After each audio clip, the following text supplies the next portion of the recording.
What's happening, Big Brown Breakdown listeners? It is straight up 80 degrees outside, not a cloud in the sky. I'm loving life right now. It cannot get any nicer outside. But I'm in studio for a little bit, and this is the Rampage Jackson episode, which we will get to later. I've known Rampage for quite some time, man. If you remember, he was my coach. Not my coach. He's one of the coaches on The Ultimate Fighter 10, Season 10. Rashad was my coach. Rampage was the other team's coach. But Rampage and I just got along, man. He was always really helpful, even though I was on the other team. And, you know, after when we got out of the house, he's the guy I went to go party with, which is funny. I didn't party with Rashad or anyone like that. I teamed up with Rampage. And I've always been a fan of his, man. And I don't know. We've always had each other's back. So I was excited when he wanted to come on and do the show. I'm going to warn you guys. He was a little tired. Is that fair to say, Chin? You could say he's tired. I think he's just on that PR tour. Like he was Jason Ellis and ESPN and all over, you know. So when we get him here, this isn't like a normal interview. This is a conversation. I have no agenda. I have no motives.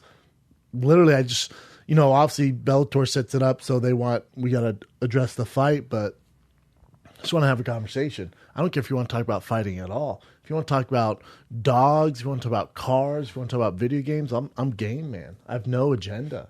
So, but when people are used to that type of interview, you know, it makes it a little weird. I think his team was just more tired. You could tell they've been going around everywhere. He came with a squad. Yeah. His coach squad. Tiki, and then 2 Bellator guys, right? Mm-hmm. CJ was one of them. CJ, Danny. And then, yeah. But nonetheless, it's a good one. It's a fun one. I'm excited for him to fight on Friday night. And I posted the picture of us today, and people are like, God, I can't believe he's going to fight at light heavyweight. It's at heavyweight. Yeah, he's definitely at heavy. He's for sure bigger than I am. Yeah, he's a big boy. Thicker than a Snickers. Super thick. He's going to hit like a Mack truck. But, you know, King Mo's no stranger to big dudes. He fought Crow Cop. He fought in the heavyweight Ryzen tournament, so he should be all right. But we'll get to that when we get to current events. Other than that, man, started a new diet this week. It's still keto. Keto Monday,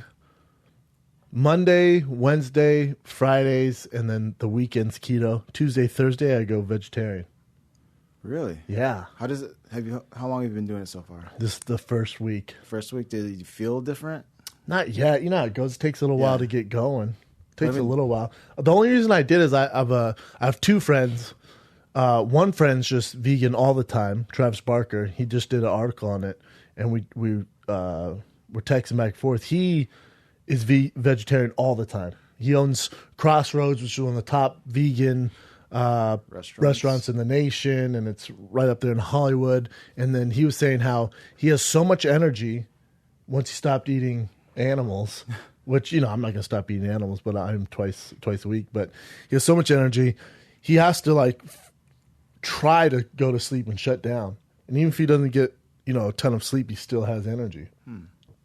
I have no problems with energy, really. I'm always looking for more. You know, always trying to get leaner, always trying to get more muscular, always trying to get more energy, more positivity.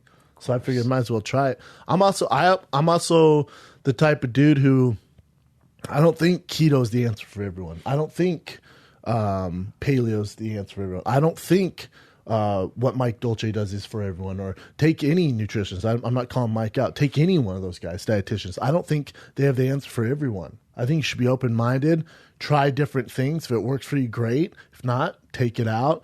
Keep trying things until you find something that works for you. And also, that plan's not going to work for you for your entire life. You're constantly going to have to take stuff out, see how you feel, you know? Yeah. But I think anyone who tells you I have the answer, this is the only diet, this is the only way, is full of shit. Get super skeptical of hippo eyes when you see that. Because it's not true. Everyone's body's not the same. Everyone's schedule's not the same. Not everyone has access to the same food as you. It doesn't work like that. So for me, keto worked wonders for me when I was strict keto. It was great. And after a while, my body kind of got used to it. I didn't get fat, but my energy got a little low. So I started adding carbs and went paleo. Then around my birthday, just went nuts on anything I wanted to, just kind of reset the the machine. And then I had my buddy Todd was like, yeah, man, I do keto. And then to mix it up twice a week, I go vegetarian. I was like, oh, that'd be fun. I'll try that. He's telling me how good he feels. I did some research on it. Why not? What's the worst that's going to happen? When you do vegetarian, can you still eat rice and stuff like that? Yeah, I mean, there's strict, vegan ways, but I'm still not eating bread. Okay, good. Yeah, I think that's no matter what, that makes people fat. I mean, the majority of people fat.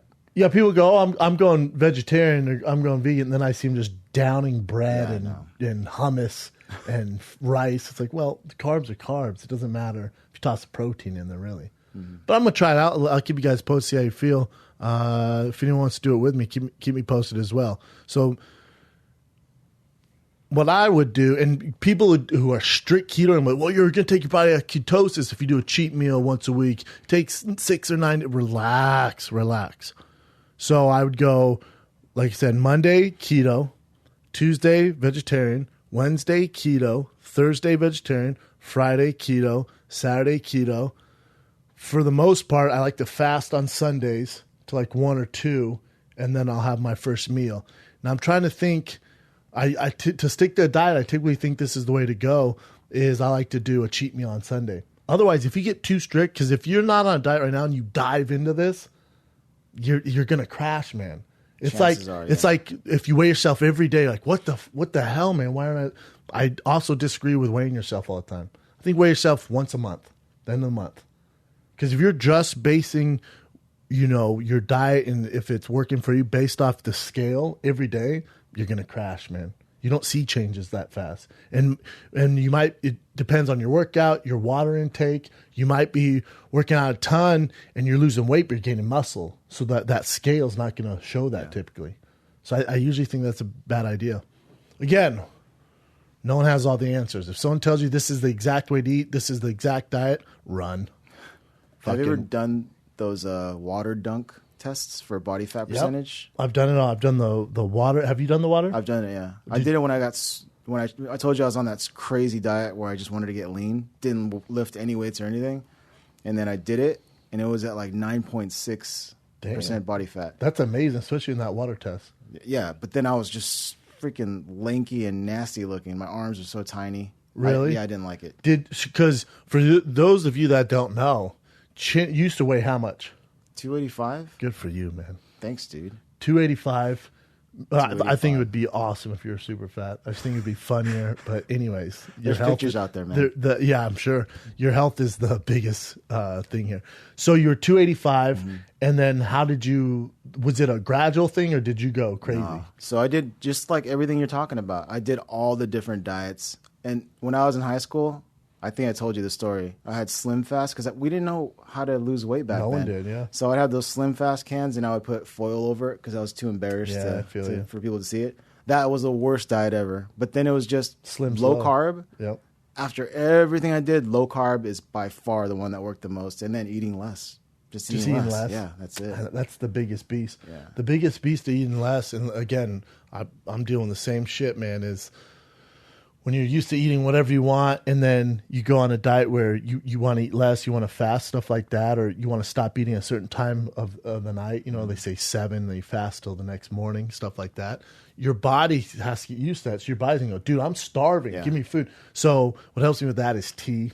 Coffee's an appetite suppressant. Believe it or not, you guys see me drinking coffee all the time. It's not why, but it does help. Mm-hmm. So black coffee with stevia, appetite suppressant. At night, I drink tea. Water, help you feel more full. There's certain ways to trick your body. Yeah. Until it gets in a routine, then it's crazy. Your body's like, we're good, man. Exactly. You don't get hungry, or you don't get hungry as much as before. That's where the fats help. And I didn't mean for this to be a freaking Body by Jake episode, but that's where the fats help, because the fats will make you feel full longer. So your body, doesn't go through those crazy up and downs. That's why I like keto, like the high fat diet, because your body's not going into these extremes. It burns energy at a steady rate. So it does help you. That's interesting. So right now, you just maintaining? You still eat pretty healthy? Right now, I'm in this weird, I don't know what I want to do. I need to work out again. I didn't work out at all because I felt like this is just my own theory. I felt like if I was lifting weights and getting bigger, that my body would feel like I need food, because you need food to get bigger. Replenish, yeah. Yeah, so I just wanted to get lean first. So I got lean, then I had no plan after that. So now I'm just sort of like maintaining and figuring out what to do next. And you feel good? Pretty good, yeah. Did you, because you know some people, when 285 is not like outlandishly big, especially you're tall. Like some people when they're like 6'4", or how tall are you, 6'4"? 6'3" or 6'2". Okay, so let's say 6'3". When you're 6'3" and you're 500 pounds, then your skin, even when you lose weight, oh yeah, you don't have any of that. I do. Do you really? Yeah. Well, if I'm standing up straight, when I was lean, the 9.6%, when I'm standing up straight, you can't see it at all. But if I were to bend over or something, then you can see like skin, you know, like a little bit Just of bulge loose. hanging out. Yeah, it's just part of being overweight. Your skin stretches out, Yeah. and then it doesn't. The elasticity doesn't come back right. I think I have to be lean for a long time for it to start getting back to, you know, that stretchy thing to where it's like hugging against my body more. Same with like pregnant ladies, man. They get their stomach stretches out so much, and then when they come back, you know, if they don't have good genetics for whatever reason, but then they just, you know, you can get that shit cut off. Yeah. Because again, I'm balls deep in that my 600-pound life, and then there's my 600-pound extreme life where they're just, I mean, God, dog, it's ridiculous. But they get their stomach stapled. First of all, he makes them lose weight. Then they get their stomach stapled. It's such a fucking journey though, because then when they do that and they go from 700 pounds to 280, then they have to constantly get this surgery to nip and tuck fat off their arms and butt. Then they look like Frankenstein, man. In clothes, they look fine. They look so much better. But then they show with their picture off, like there has to be a better way.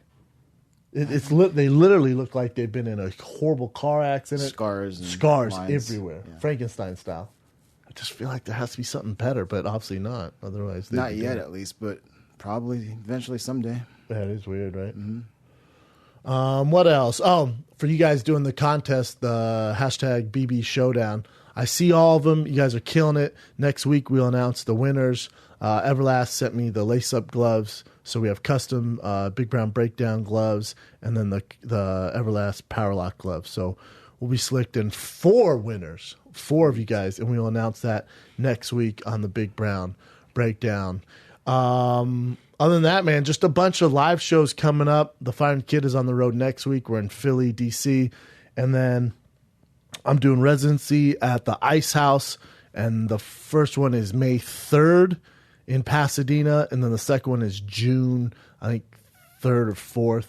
It's the first week of June, nonetheless. But those tickets will be up probably by next week. I don't think they're up right now. But either way, I'm back at the Ice House for the next 2 months, May and June. It went good, and for me, it's going to be fun, man. It's going to be something different every show. So if you saw the first one, it will be nothing like that. The second and the third will all be different. And then April 27th, I'm at the Comedy Store in La Jolla, and that bad boy's already sold out, so no tickets left in that. And the next big one is May 4th at the Hard Rock Hotel, and those tickets are on sale. And that is the Big Brown live for the Canelo Chavez Jr. fight at the Hard Rock Hotel, one night only. And we're pretty stoked about that one. So, man, hope you guys dig it, and man, I'm just so thankful, and that's a big one, man. If you can sell out the Hard Rock, especially during that week, you're doing something right. So this is a big test for me, and hopefully you guys dig it. Hopefully you guys come out. And then for that same week, I'm not going to make it official. I'm going to wait for them, but I'm doing a collab shirt for the Big Brown Breakdown, Cinco de Mayo, Canelo Chavez. So we have a collab shirt dropping too around then. Nice. And it's really the Roots of Fighting Fire and Kid. We did a shirt together before, but we used a third party who we can't do that because you take away what Jesse Katz at Roots Fight does well and what I do well. Mm-hmm. And we left in the hands of a third party with shipping and the shirt and stuff like that. No. We learned from that. It was a success. We sold like over 3,000 shirts. However, now it's just Jesse and I. There's no third party. We're using that softest shit Roots of Fight tee. And we used his graphic designer, me and his graphic artist went back and forth until we land on something that we like that represents Cinco de Mayo, Big Brown Breakdown, Roots of Fight, Canelo Chavez, and it's going to be sick, man. We just okayed the design. I can't blast anything out right now. I'll wait for them till they confirm it, but pretty excited about this one. Can I have one too? Of course, man. Thanks, man. Of course. Any of that stuff. And then, Fighting the Kid, the Skeptical Hippo, and the Steak and Suck teas drop Wednesday, 5 p.m. Pacific. I think that's it, man. That's all I got for you guys right now. So let's jump on in. Jump on in to some MMA events. What do you got, bud? Okay, the first one is Chris Cyborg officially let go of her title at Invicta, her featherweight title. And she's also calling out Jermaine Durandamy for UFC 214. Where's 214? That's Anaheim? Yeah. When is that? In the summer? July 29th, summer. Yeah. Oh, I like where her head's at on this one. Chris Cyborg will be coming on the Big Brown Breakdown. She's actually scheduled this week, but there's a conflict of scheduling, so we're going to have to redo it. But that's why I don't announce who's coming on. We have some great guests, with Rampage and Joey Diaz, and I have all these other guys coming on, guys and gals. But I don't like to announce because you never know what's going to happen, man. Yeah. And then the listener's like, dude, what happened to that interview with Leonardo DiCaprio? I'm like, sorry, man. He was out partying, didn't show up. My bad. Here's freaking Larry, the UPS driver, instead. You don't want that. So that's why I don't. That's my reason why I don't do that. But Chris Cyborg vacating her Invicta belt. That means that dime piece from Australia is the champ now. Yep. And the big thing here is Jermaine Durandamy is, did she have surgery on that hand, and will she be ready by July? That's the big kind of X factor there. Doesn't matter. If she had 3 hands, 4 hands, she's getting smoked by Cyborg. Doesn't matter. So delay it as long as you want, but I'm sure the UFC is just as antsy to make this fight happen as Cyborg. I'd love if it happened in Anaheim. Be fun to do a Big Brown Breakdown around then. That's July 29th. July 29th. Definitely set some up, maybe Laugh Factory in Long Beach or the Irvine Improv, something like that. Either way, that'd be a fun one. I was reading into this too a little bit more, and I saw that Cyborg was challenging Megan to a fight, and then Megan said right away that she didn't want to take that fight. And then she said it wasn't that she was trying to back out or anything, but she needed more time and some other stuff. It's just all kind of, it just does the same thing that the Durandamy was doing, and everyone else, they're always saying something. They're not backing out, but they really are backing out. Listen, I'll fight her whenever. Cool, next Thursday. Okay, not next Thursday. I'll fight her. I just need, 3-4 year training camp. That's all I'm saying. She's the Debo of the women's division. It's like, it'd be our bike, but we'll keep it at your house. It'll be your belt, but we'll just keep it at your house. You know what I'm saying? No one wants to fight her, man. It's a scary fight. For Megan Anderson, listen, I don't have an issue with this move. There's nothing wrong going, listen, I'm totally down to fight her. I'd like to build my name first, probably jump into there because it's better for the promotion. It's better for Invicta. It's better for Cyborg. It's better for Anderson. If Cyborg and Anderson both build their names and people are dying to see this matchup. Before Ronda got starched by 2 girls, remember the hype of Cyborg and Ronda? Well, that's out the window now. But remember that? We had to see it. That was going to be a huge payday for everyone involved. You want to get to that point. For Anderson, she just came on the scene, good-looking girl, has skills. Why do this now? You know what I'm saying? Mm-hmm. Why would you jump in this now? That's like if you have some small-ass role, or that's like if you're an open micer and then just going, oh, I want to sell out the Wilbur Theater in Boston right now. You're like, Jesus Christ, man. You're really talented and funny, but we got to build you up before we get there, man. You're in there with Dave Chappelle. You're in there with Seinfeld. If that's the Wilbur, let's relax a little bit. Let's build you up, and then when you get there, you're going to sell tickets and you're going to make more money. Don't jump in there right now because everyone's just, it doesn't make sense.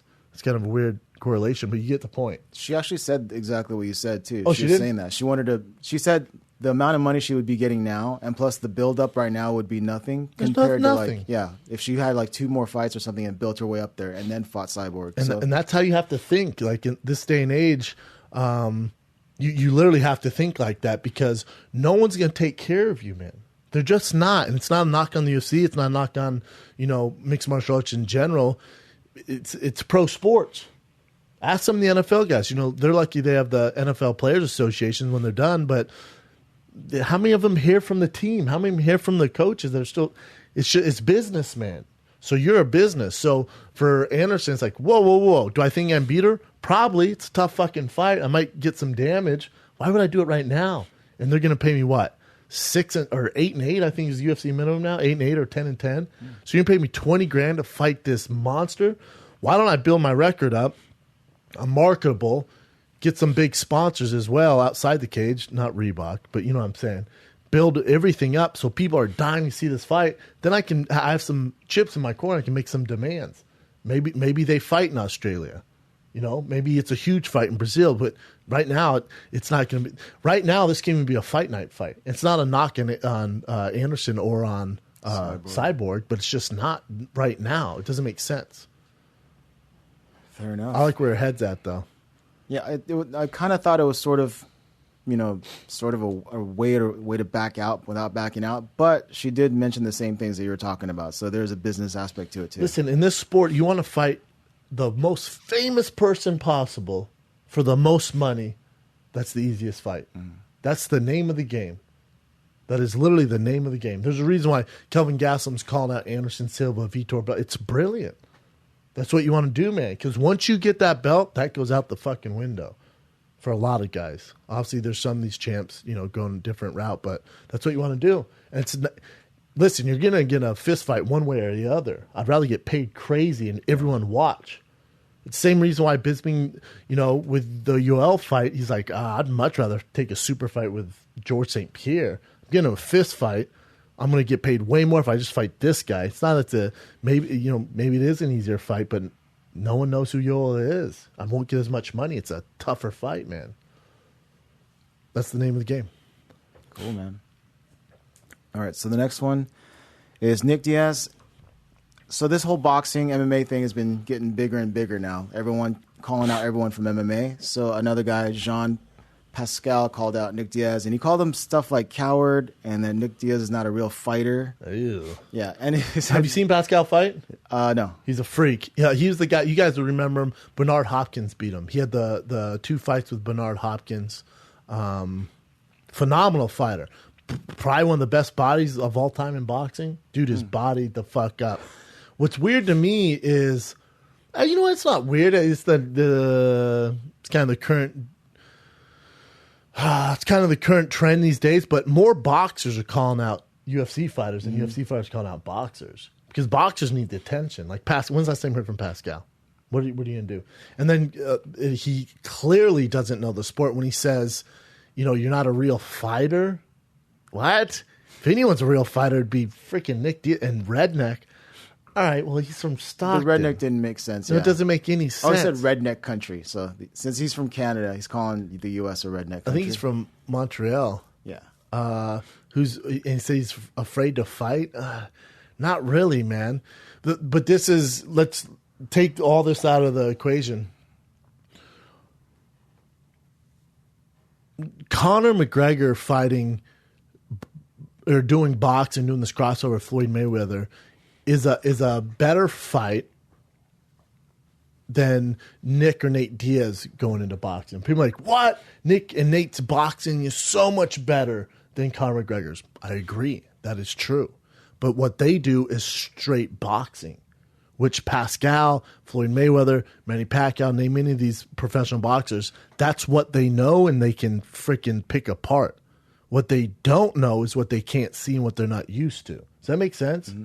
So Conor in a boxing match against Nate and Nick Diaz, no bueno. You know what I'm saying? It's that Nate and Nick Diaz, they would spar at Andre Ward's camp and stuff like that with these boxers. And they have their hands full with these world-class boxers because they're playing the same game. When you're not playing the same game, you're doing things unconventional, is where it could give these guys problems.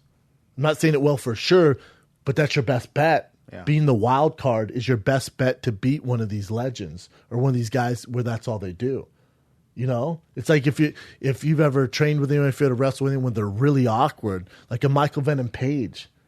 Does he have the best skills?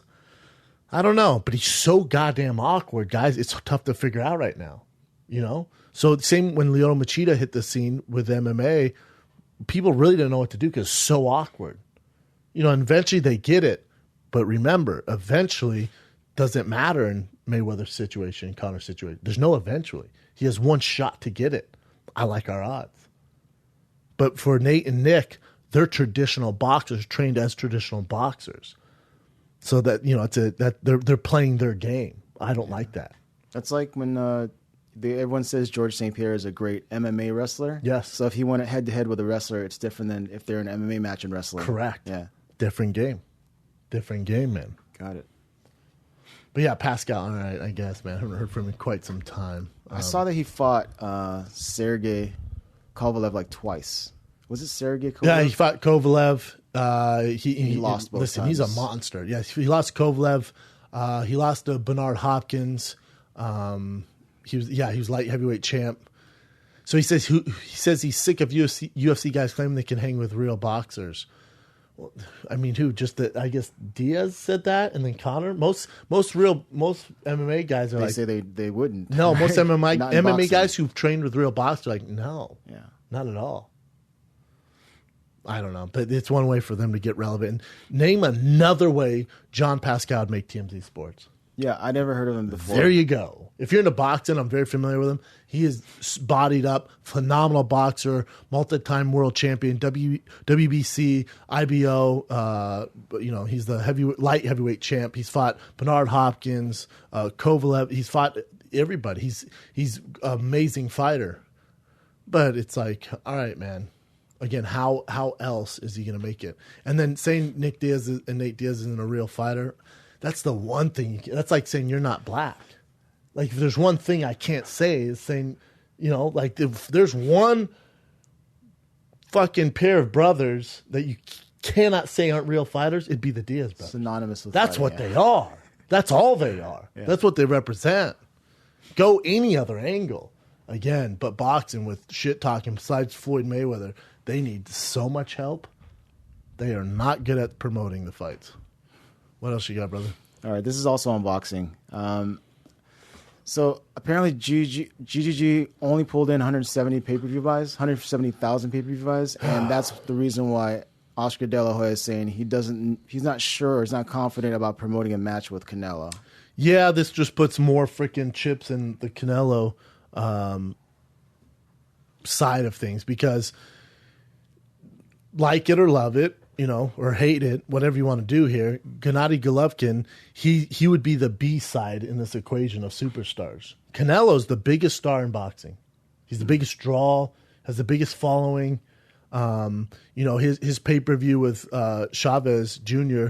May 5th or May 6th in Las Vegas at T-Mobile Arena will destroy this. He also sells out Dallas Stadium seats, I think 80 or 90,000. Like he's by far the bigger draw. So this is the number one fight I want to see. I do think it's eventually going to happen. But to Oscar De La Hoya's point, it's like, Gennady's not even that big of a star. It's a huge risk for our golden pony over here. So you can see how he's like, Canelo's going to get great numbers regardless. Again, this goes back to fighting the biggest names possible, making the most money without receiving the most damage. Canelo fighting Gennady Golovkin, it's a toss-up. I actually think Canelo wins. It's a fucking toss-up, though. It's a tough fight. 170,000 pay-per-view buys is not good. Now, Daniel, but he's never had a great pay-per-view. But he's also never fought another star. That's the knock on Golovkin. He's never fought like another big name. Now, is it all his fault? No, not at all. A lot of guys don't want to fight him. But Daniel Jacobs is a phenomenal fighter, not a household name. So he had 170,000 pay-per-view buys. Canelo, he can fight anyone. He's getting buys. So, to Oscar De La Hoya's point, he's right. It's a tough fucking fight. And Canelo's going to pull numbers no matter what. So it's another strike against the Triple G camp, man. It's a bummer. Is it just because he hasn't fought anyone like a huge name, or is there any other reason he's not that popular? Because I know of him, I know he's the most exciting fighter in boxing right now. To be honest, him or Lomachenko, Kovalev, Andre Ward. You know, you have all these guys. Canelo, Chocolatito. He's small, but and then heavyweight's fun right now. But Gennadi's kind of the poster boy if you're not a Canelo fan. You know, I don't. You know, his English isn't terrible. He lives in the States. He lives in Santa Monica. He trains in Big Bear. He's sponsored by Jordan. Jesus. Yeah, he just doesn't have that marquee fight, and they're hoping Canelo's that answer. But for Canelo, it doesn't make a lot of sense right now as a businessman. As a fighter, dear God, please let that happen. I don't know. But also with the Canelo Chavez Jr. fight, I think it's a step in the right direction for this reason. Obviously, I'm going to break it down in Vegas and for that podcast. But I think it's a step in the right direction because it's the biggest guy Canelo's ever fought. Chavez Jr. is fucking huge. I don't even think he's going to make the catchweight of 164. I don't think he makes that. I think he comes in around 190, mid 180s. He's a big fucking dude. Wow. So I think it's gearing up Canelo to fight the bigger guy. And Chavez also, he has the skills and the length and the pedigree to stay on the outside and box Canelo. Canelo doesn't do well with traditional boxers who stay on the outside. Canelo can box, not as good as Triple G, meaning Canelo will plant his feet and fight like a Mexican. Plant his feet and power punch and knock your ass out. And he's phenomenal in the pocket, has great power. Chavez Jr. doesn't have to play that game, but he will because he takes on that role of his dad being this legend and wants to be like his dad and fight like this, you know, the biggest of all time. Chavez is the biggest Mexican boxer of all time, hands down. And so he takes that with him and he brings that to the ring, and he's pretty successful. If he wasn't Chavez Jr., if he was just another Mexican boxer, he's still a star. He's phenomenal, but he takes so much shit because of who his dad is. His dad happens to be the greatest Mexican boxer of all time. So he's on discipline. Say what you will, maybe did grow up with a silver spoon in his mouth. Pretty fucking good and tough.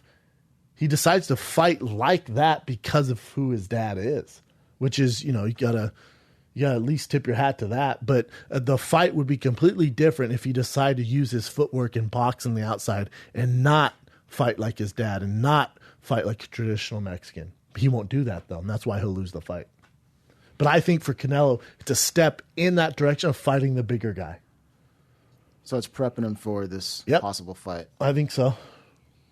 Did you know that he's like not Chavez Jr. but Gennady Golovkin? Did you know he was part Korean? No. Crazy, right? Really? Yeah. One of my friends just told me like he's like a good chunk of him is Korean. What? Yeah. His brother looks. Gennady Golovkin has a twin brother. Yeah, I saw a picture of him. A twin brother who, their family didn't come from money at the time. Both studs. They were both they'd be in these tournaments, boxing tournaments growing up. They had to decide who was going to win that tournament because both of them would get to the finals, and then Gennady would say, all right, they would never fight each other. They'd forfeit. All right, you forfeit this time, I forfeit this time. So they'd win like Golden Glove or something like that. Then for the national team, it's really expensive to fight on the national team and travel and stuff like that. Yeah. So the family had to decide which one was going to go and fight, for the national team. And at the time, Gennady Golovkin's brother was like, I'm good, but I'm not that into it. And Gennady was just more passionate about it. So the family decided Gennady was to go on and pursue a career in boxing. So they could have both done it. But the brother, they say, and even Gennady admits this, was more talented. Crazy. He's a little out of shape now, but he definitely looks more Korean than Gennady. Yeah, being twins, too, it's a little weird. His brother does look more Asian. Definitely. I didn't know that. I figured Mongolian. Yeah, I thought he was just straight up Russian. I didn't know he was mixed. I mean, he's from Kazakhstan. Yeah. It is interesting. Damn Korean. So you're trying to claim him now, huh? I didn't even know it. People told me. Like, my friends were telling me. And I was like, I had no clue. It's just like, well, do Asian people claim Tiger Woods? No, you asked me that last time. That we didn't. You don't? I don't think people did. What about before? But they didn't because he didn't really claim to be Asian. That's why. I wonder why he did. Really, I don't get why guys do that. Claim both. Alicia, like I was watching The Voice last night. It's rare. I'll go on like these weird binges. I was watching The Voice last night. Alicia Keys, her mom's straight up white. I do know this. Doesn't claim it though. Oh, Alicia Keys. You know what's weird? Usually biracial, if they're half black, usually they tend to claim being black more than anything else. Yeah, they go far side to the black side, right? But she's made some comments about like white people. I'm like, dude, your mom is straight up white. Yeah, she's half. So she's half. But like, if I'm Tiger Woods, I'm playing both sides, man. I think eventually we're going to be everything. We're going in that direction. Yeah. Right? Alicia Keys, dime piece. Refused to wear makeup too. You know that? I saw her. She's so pretty. Yeah, my friends were watching her yesterday, but she was so pretty with makeup too, right? She's a dime piece regardless. Now, she's a little older mother of 2 or 3, I think. With I think Swiss Beats is her man. Swiss Beats. I was gonna say Mos Def, but you're right. Swiss Beats is her man. She's gorgeous though. Yeah. Like if a girl's that pretty, definitely. I prefer that. If you're that naturally gifted in beauty and beautiful, why fucking paint yourself with makeup? It's a distraction. That's for other girls. Most guys, and for the lady listeners, the 8 lady listeners I have, for most guys, I think they prefer women without makeup. Like, I couldn't fuck with a girl that needed makeup all the time. I'm trying to think of like anyone I dated that has a lot of makeup. Oof, hate Probably that. not. Hate that. But girls just do it for other girls. Is nice. A really light amount. Nice foundation. I'm not mad at. So I don't want the non-eyebrows because they draw on the eyebrows. Yeah, a lot of girls don't have eyebrows anymore. Yeah, I know, it is strange. So a little brush of eyebrow would be good. I'm just saying, if you're naturally beautiful, don't paint your face. There's no need for that. Rock it out, man. But I feel like girls wear makeup for other girls, just like guys get big for other guys. Hashtag no homo. I think we were talking about this too. That there's like a new trend of makeup, and it's all girls are in this trend to You're talking about the Kylie. Other. It's the crazy eyebrows and the darker lipstick, dark and lipsticks and the big lips. Yeah, big lips are in right now. Big titties are out. Which whoever decide that is fucking crazy. But yeah, it just depends what you're into. But what else you got, brother? All right, back to MMA. California State Athletic Commission, they did a study from 2016 to 2017, and they found that 30% of all fighters, after they weighed in and they get into the cage, they end up being 10% above that actual weight class that they're trying to get into. Yeah, in other news, the earth is round. No, so the weight difference was like 20 to 26 pounds more in 30% of them. So I did the math. I think like a light heavyweight 205er would weigh like 220, 226 pounds. Yeah. I didn't know it was that huge of a difference. Especially at light heavyweight. But then there's some other guys, think about it. Rumble Johnson used to fight at 170. Think how big he would get up and kill his body and stuff like that.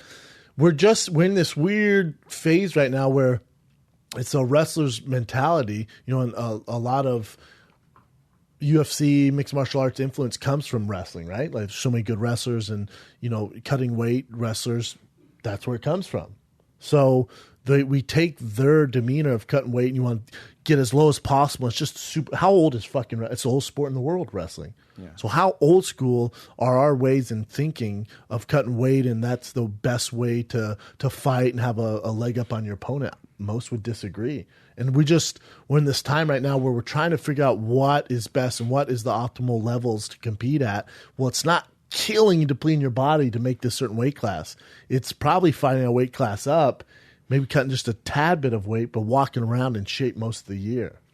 Instead of cutting this crazy amount of weight, then ballooning back up, you're not fighting at your optimal level. What's crazy is even when I was in the UFC, this is 6 years ago at the UFC summit, the doc came in and was like, I'm telling you guys, all you guys cutting this crazy weight and bulking back up and think it's a good thing, we know for a fact you're maybe fighting at 70% of your potential. We know this for a fact. Guys no one's giving us an alternative. No one's opening more weight classes to say you should probably do this. You look at like a guy like Conor McGregor at 55. How fucking great does he look at 55? How great does Cowboy look at 70? There's how great does Anthony Johnson look at 205? At 170, Johnson's just another guy. Got smoked. He'd always had the knockout power, but he was never like a elite world class guy. At 205, He's one of the greatest knockout artists of all time, fighting for the belt now. So you'd think there should be a trend of guys going, yeah, they're kind of right, man. It's probably not the best way to go. But again, there's not more weight classes. There's no one telling, we see this. Okay, but the UFC's not doing anything different. There's no additional weight classes. There's no incentive right now for guys. But you would think there's a little bit of trend. Guys who go up, not if they've lost 3 in a row and then they go up just because it's career, suicide. They're just like, we have no other choice. I can't compete here. I'm going to gain weight. But like Anthony Pettis, one of the best 155ers in the world, cuts 145, just another guy. So you'd think guys are going to learn. I don't know how long it's going to take, but the UFC really needs to help out and influence guys that cutting weight and fighting bigger in the cage isn't the way to go. That's so old school, man.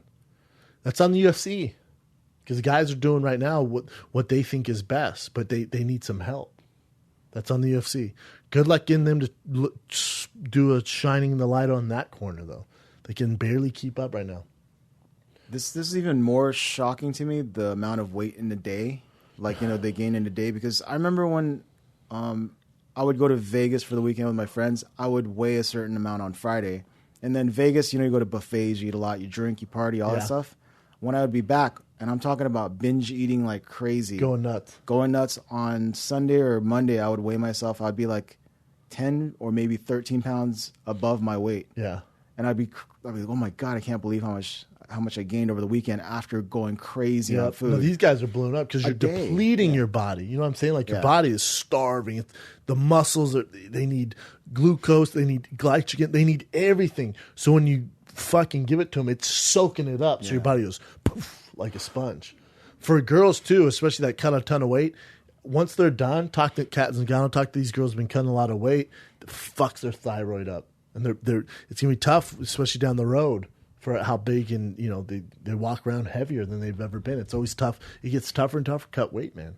So, again, the UFC, they need to shine a light on this, throw it up on the chalkboard or whoever's doing anything. This is something they need to address. And MMA in general needs to address this because UFC is the trendsetter, the big dog in the house. So what they do, everyone else will follow. So it'd be cool for them to at least address this and make maybe a couple more weight classes and incentives for guys to go up different weight classes, stuff like that, and sit down and talk with guys and say, this is where you should be competing at. This is what's best for your career. And if they're not going to do it, managers need to start thinking about this. This is what's best for your career, not the UFC, not for this division, not right now, but for you to perform at your ultimate best capabilities. This is the weight class, and your health and everything, and everything, and longevity, and making the most money possible, and being marketable, and not destroying your body, and not missing weight, and not going on these press tours and hyping this fight and then missing weight, which guys have do. Khabib, and there's a lot of guys who've done that. So, it's something they really should focus on, man. It really is. It like I said, in about what really grinds my gears is you look at the UFC social media, man, and it's so amateur. I saw one tweet, and I snapshot and sent to a friend who's very involved in the UFC, and we laughed about it. I saw one tweet that said, send an emoji of what you would do if you saw Daniel Cormier fighting. If you were standing across the octagon, what emoji would you use? It's like, good God, man, who the fuck is running this thing? Did Dana White hand it to his kids to run, his daughters, or how is this working? Who in their right mind came up with that? It's just very, very amateur. Is there a chance they're doing it to troll? No, right? No way. They're just not. Yeah, you ever seen you ever seen the NFL troll anyone on social media? No, it's just they're in this blender and they're trying to figure things out. And like, here, you do the social media. And someone's like, oh God, if you saw, Joanna Jędrzejczyk in the octagon, what emoji would you use? It's like, what the fuck? Your listeners your followers aren't 14-year-old girls. You have grown men who came up with this sport. There's certain things I see, man, where I'm just like, oh man, I hopefully get to it because I love the UFC. I love what they're about. I love MMA in general. What's good for them is good for me. So please don't fuck this up. But that social media team needs Some help. What else you got?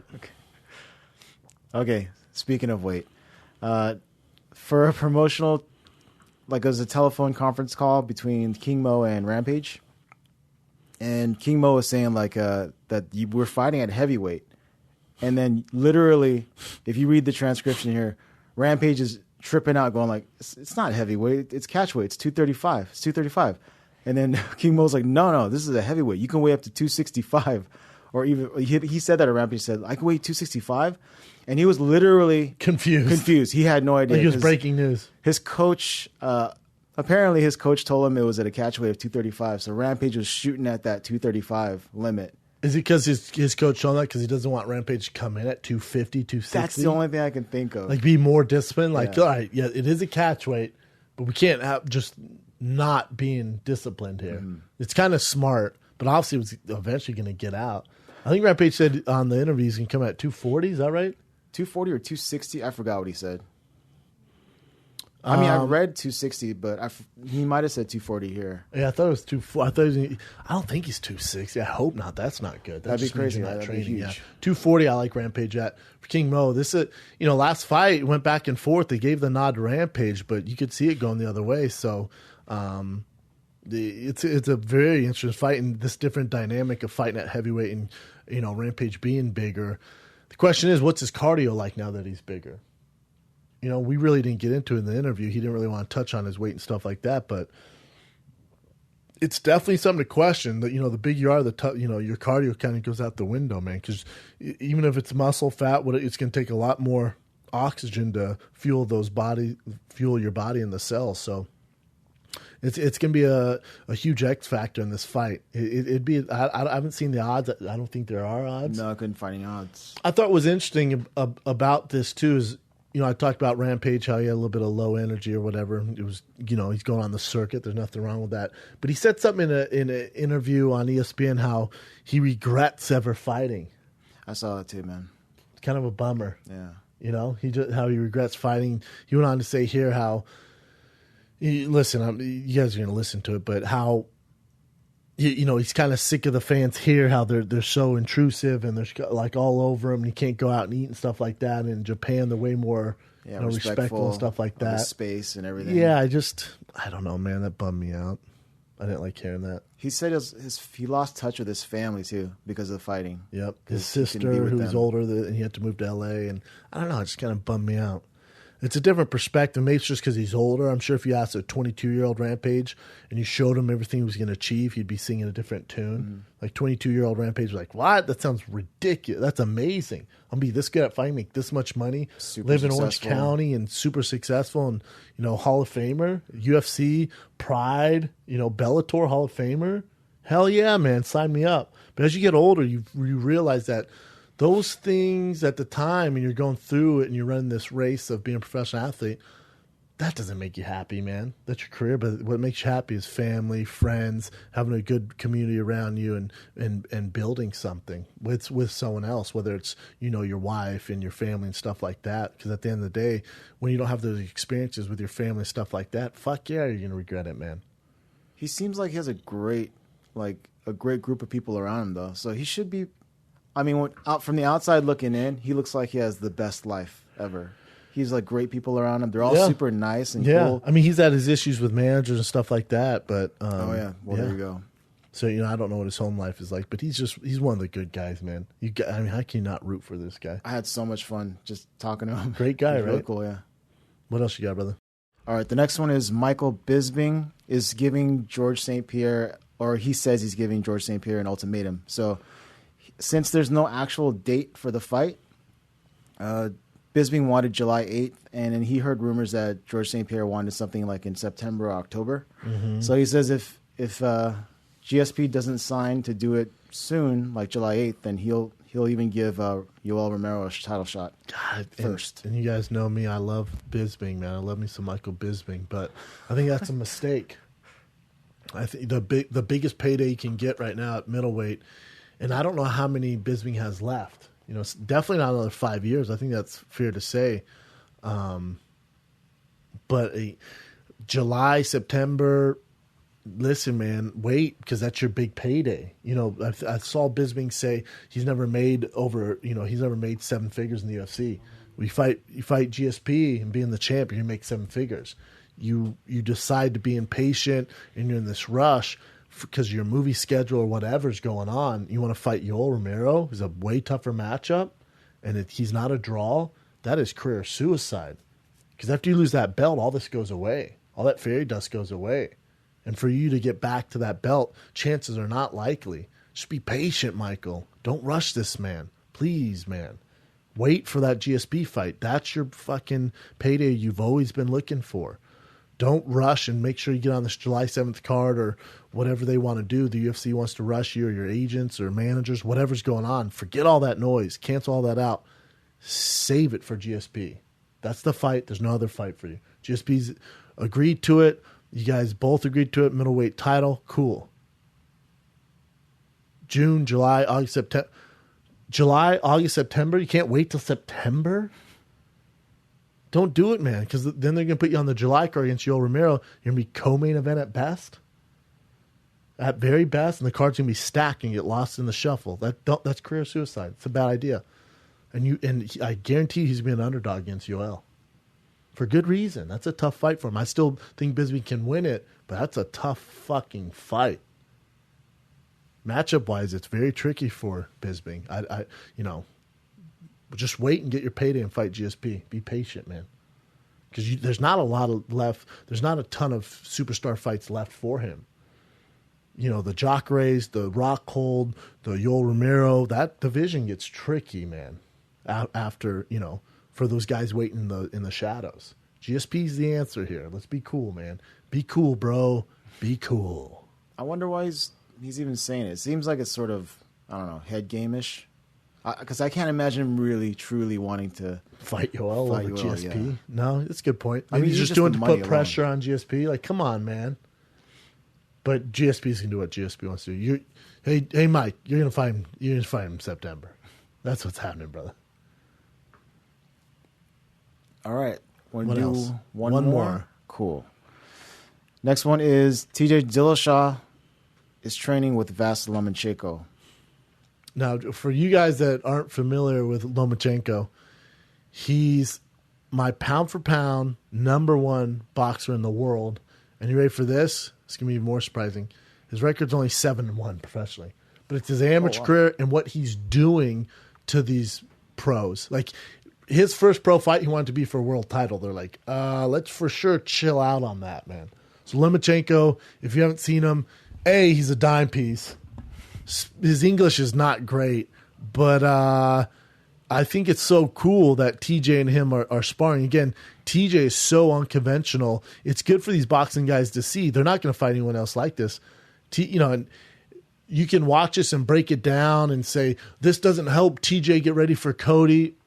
That's fine. It's also, they're not going full bore here. It's don't put too much on when you see stuff like this. Don't give it too much weight. But those two sparring is so cool to see. And I also saw TJ was eating dinner with Kovalev and Lomachenko. They have the same manager, so I saw that. I think Kovalev grilled them like fucking kebabs or some shit, lamb kebabs. I want in on that dinner. I saw him like in that interview with Bob Arum. They were talking about the UFC taking money from the McGregor Mayweather fight, like 50%. Yeah, and I just saw TJ in the background. So, oh really? Yeah, it was like this. Oh, so he's just around thing. there. Yeah. I got to talk to TJ. I text TJ when I saw. So I went, dude, Lomachenko. How was it sparring him? He goes, unreal, man. So I want to talk to him more. I want to get TJ. I know you listen to this, TJ. Come on the goddamn Big Round Breakdown. Let's talk about Lomachenko, Floyd Mayweather, Cody Garbrandt, stuff like that. I need to get Cody on here too, man. I love that guy as well. Both of them probably coming up. But, Lomachenko, he's fighting April 8th against Souza.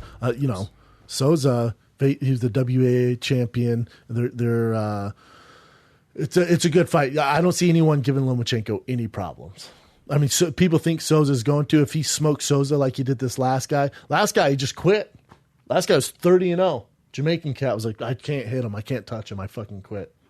And that one. He's just dismantling. Like, The way he's beating guys is insane. His angles, you got to watch him. When Meryl Streep said mixed martial arts isn't a thing of beauty, she sure as fuck wasn't talking about boxing Lomachenko. You watch him fight, especially when you watch the replay, he's slow. He moves so fast like a hummingbird. You ever seen a hummingbird in slow motion? You're like, God damn, that looks cool. In real life, you're like, God, look at that little dude moving. You really don't appreciate it. Same thing with Lomachenko. You watch his angles and he's switching and he can go traditional southpaw. And, oh my God, it's fucking a thing of beauty. Watch that, Meryl Streep, and shut your goddamn yapper. Shut your old yapper. You watch Lomachenko and tell me it's not a thing of beauty. You belong in an insane asylum if you don't think that's a thing of beauty. He's the best boxer on the planet. Hands down. Jeez. Yeah, hands down. Not even close. It's so cool to watch. If you watch TJ, because TJ's moves so unorthodox, so does Lomachenko. I wish I was a fly on the wall for that. He's in for Cody, you think? No. I don't know. You're not going to get too much. I mean, Cody's background is traditional boxing. He does move with those angles. It could help some, but Lomachenko is such an exceptional boxer. I'm sure he's going to get some stuff from him, but he's just so goddamn good. The skill is a little different sport, but. And then in the same interview, I tweeted out, it came from ESPN, Brett Amayoko, is that right? Okamoto. It's always tough to... You're going to get it. Okamoto. He's one of my favorites, but yeah. He's on ESPN. He blasted out, and I watched the interview. They asked Lomachenko about Mayweather, and he's like, Mayweather, any boxing head's going to say this, of course. And again, they're looking at it the wrong way, but I would love to go on Rich Eisen, First Take, and argue with Skip Bayless and these guys on why Connor's going to give Mayweather problems, because these boxing heads they're stuck in their ways and they can't see outside because they're so freaking have blinders on and why boxing's the best and we're stepping in their world, how it's not even a fight, and they're just wrong, man. They just are. I truly believe that. And this would be anyone who, it's just not because, because like, oh, you're a Connor nut hugger. That you can say that. I'm a fan. I believe he's taking the sports to a place no one else has before, and he's a once-in-a-lifetime athlete. And I just think he, as a representative of MMA, we couldn't find anyone better to cross over to boxing. But Lomachenko's like, yeah, no, Mayweather wins any way he wants, every round, any day of the week. And of course they're going to say that. I just think that they're not looking at it the right way. I wonder after this kind of training session with someone like TJ, who's a great, I'd love to get TJ in here and ask him about it. Yeah, and then I wonder if Lomachenko has that same idea after training with TJ. Because I've seen some of I've seen some world class MMA guys who they didn't focus on a lot of boxing, and they go in there with world class boxers, and it is a long day for them. You're talking about some phenomenal fighters, you guys would know. I've also seen guys like. Oh God, what is his fucking name? Gustafsson. Spar a top 10 heavyweight, go back to back with these, top heavyweight boxers, and Gustafsson could have ended their night anytime he wanted to, and straight up boxing.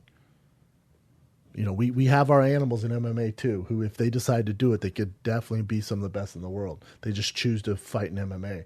But I saw, Gustafsson absolutely work 2 professional boxers with ease, and then go 6 rounds with each of them, win every round, could have stopped at any point but was being cool, then jumped in, did 5 rounds with me MMA.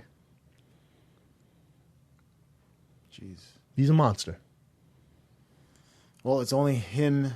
He only lost to 2 real people, right?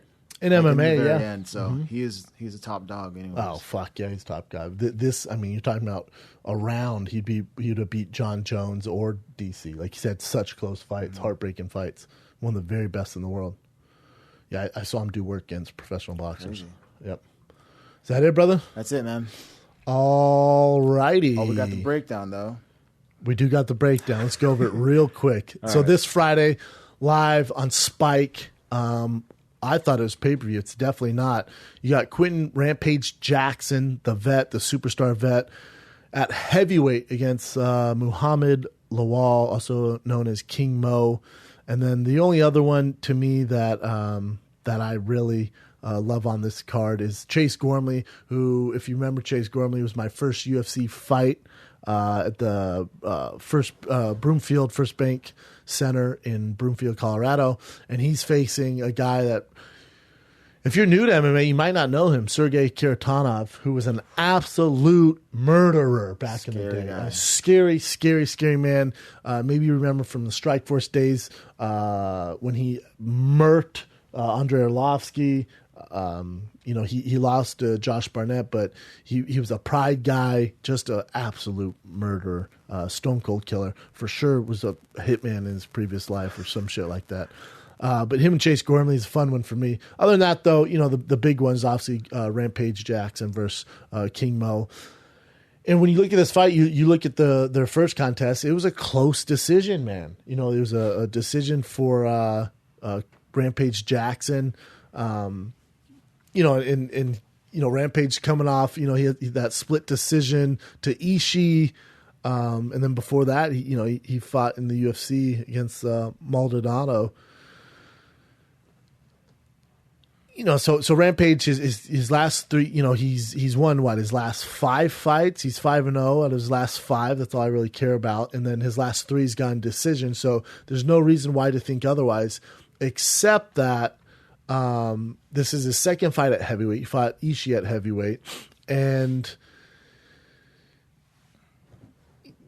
I guess fighting at heavyweight, he should have more power. So if he can land a shot on King Mo, that'd be the only way this fight stops. I don't see King Mo stopping Rampage. If King Mo wins, it's from takedowns, just like in the first one. I thought King Mo's takedowns would have kind of given him the edge in that first bout, but the judges beg to differ. So, in the interview, Rampage says he's been working on his takedown defense, especially against a guy like King Mo. And King Mo came out and said, listen, I'm just going to hump his leg for 5 rounds and walk out the winner. He's probably playing mind games, because a lot of times King Mo goes in there, even though he has one of the best wrestling pedigrees of all time from Oklahoma State. He's also the best wrestling coach I've ever encountered. He just chooses to be, not do it right now. But he can break it down better than anyone I've ever seen in person. He'll go in there and tell guys this, and then, he tries to knock guys out. So I could see him doing that for the first 1 or 2 rounds, and then he's going to get to his wrestling. Or he goes in and just kind of, I think he gets Rampage against the cage, really wears him out being at heavyweight. And then, 3rd, 4th, 5th round, if, cardio is an issue for Rampage, that could be trouble, and that could end up King Mo ending his night. I cannot sit here and this is the Rampage episode, and pick against Rampage. I know. I was thinking the same thing about too. I simply cannot. If I did that, I might as well fly to fucking Syria right now and join ISIS. I can't do that. I can't do that for you guys. I'm not that guy. I have a personal relationship with both guys. I love both guys. I fucking hate picking against them. I always tell you guys this: do not bet on my picks. If it's 2 guys I don't know and don't care about, I'll break it down better than anyone, especially if it's a big card. However, if it's 2 guys that I like, don't listen to me. My heart says Rampage Jackson. My brain says King Mo gets it done. But I'm going with Rampage. I'm not. I love me some Rampage. I also love King Mo. So there you go. That's the fucking jellyfish no spine pick of the week. Good pick. And then with Chase Gormley and Kiritanov, Sergey. Chase Gormley he was Chase Gormley was the champ at Titan. Shout out to Lex McMahon, who runs Titan. He's the Dana White of Titan and was my former manager. So, Chase Gormley was the champ there, and now he comes in. This is Chase's record, right? Yeah, this is Chase. So, Chase is a guy who he won his last fight split decision. He won a split decision against Joey Beltran, and then he lost to Dan Charles. He beat John Madison. Damn, that's funny. He beat John Madison for the heavyweight championship of Titan. Fought both of those guys. I fought John Madison on the Ultimate Fighter, and I also fought Chase Gormley. It's hilarious. I don't know why I find that hilarious. I just think it's cool when you fought someone like that. So, Chase, the guy, he had a tough run in the UFC, man. So his first fight was against Stefan Struve. He got triangle choked in the first round. And then he gets me after coming off. It was my first real fight in the UFC and my first loss ever against Roy Nelson in my hometown. And he lost in 47 seconds. Then the UFC cuts him, and then he kind of bounces around. Then finds a home at Titan, fights for the belt, beats John Madison. Then gets signed by Bellator, loses his first one by punches. Then fights Joey Beltran. You guys would know Joey the Executioner. Shout out to Joey, one of my favorite guys in the business. Fights Joey, beats him by split decision. Those are always tricky. And then wins the next fight by split decision. Listen, if Sergey Kharitonov comes in any sort of fucking fight shape, he is a killer. He is a killer. He's been fighting the M1. It's always tricky over there. M1, it's the Wild West over there in fucking Russia. And he, so he's been. You look at the guys he's fought and his background. This is a tough fight for Chase. Great. He lost his first fight in Bellator by KO punch, but it's 16 seconds. So whenever there's a 16-second fight, you really don't know what happened there, what was going on. It's kind of a one of those freak accidents sometimes. But if Kharitonov comes in any shape or form of his old self, it should be a quick night for him. Especially, Chase Gormley pulling off these split decision victories. That's not the best way to go. Jeez, he fought Jimmy Breeze. I didn't even know that. Do you know of Jimmy Breeze? I sure don't. Sure don't, sir. He looks like a monster. I Out of all the guys, he fought fucking Barnett, Arlovsky. He knocked out Overeem. Knocked out Overeem in the first round. Mike Russo, if you remember his crazy run in the UFC, he submitted him. So he lost to Overeem's brother. He lost to Fedor's brother. Then he lost to Overeem. He beat Verdum. He beat Pedro Izzo. And we're talking about Pedro Izzo 2005. All right, Pedro Izzo, and soccer kicked him in the face. Soccer kicked him in the face, ladies and gentlemen. And then, beat Sammy Schilt, fucking Shogun's brother, Ninja. I mean, he's fought everyone, man. Like I said, if he shows up in any old form, it's going to be a fun night. That's the only other fight I care about on the card. That's live on Spike TV Friday night. I'll take Sergey in that one. Is that it, brother? That's it. Who did you? Before we get out of here, who are you taking, Rampage or King Mo? Rampage all day, man. You're fucking right, you are. And on that note, ladies and gentlemen, you can watch this man, the myth, the legend, Rampage Jackson, compete this Friday night live on Spike TV. No pay-per-view against King Mo. It's an amazing fight. It's going to be a fun fight to watch. Ladies and gentlemen, I enjoyed this one. He's a brother from another mother. I met him on my journey in MMA, and I'm proud to call him a friend. Enjoy this interview. Quentin Rampage Jackson. Ladies and gentlemen, we got a special edition of the Big Brown Breakdown.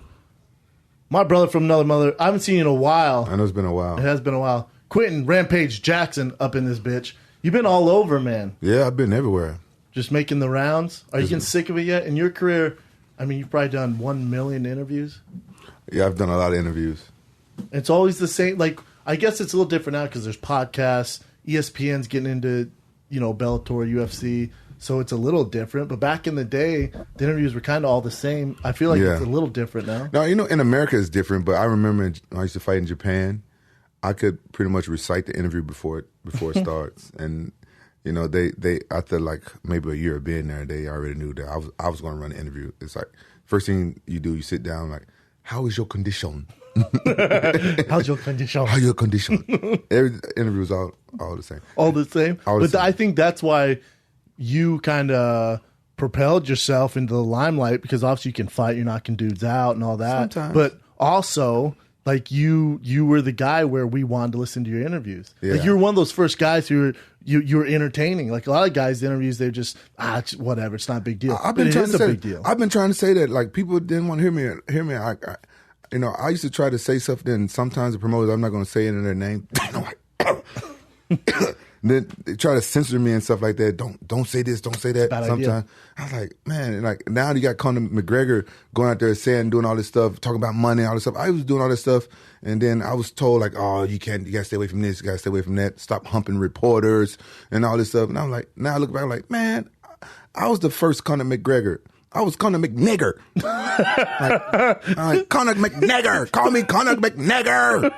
And that's so ridiculous. It's ridiculous. You were one of the first guys who, it wasn't like the cookie cutter interview, but that's why we loved you. Like everyone's like, oh, hell yeah, Rampage. Because you could back it up. But then I think the worst thing they can do is censor you guys. Yeah. Like the same thing with the NFL, NBA. I don't want that cookie cutter interview, man. Going, tough defense, you're going out there, give it our all. I don't want that bullshit. I want to be like, dude, we're going to fuck these guys up. Like, I want realness. Right, and that's one good part about being a fighter. We can say whatever we want, right? And you know, you can tell like a lot of the basketball players, football players, they've had media training. But the reason why, like I stepped outside of MMA to do movies, and the media there will get you.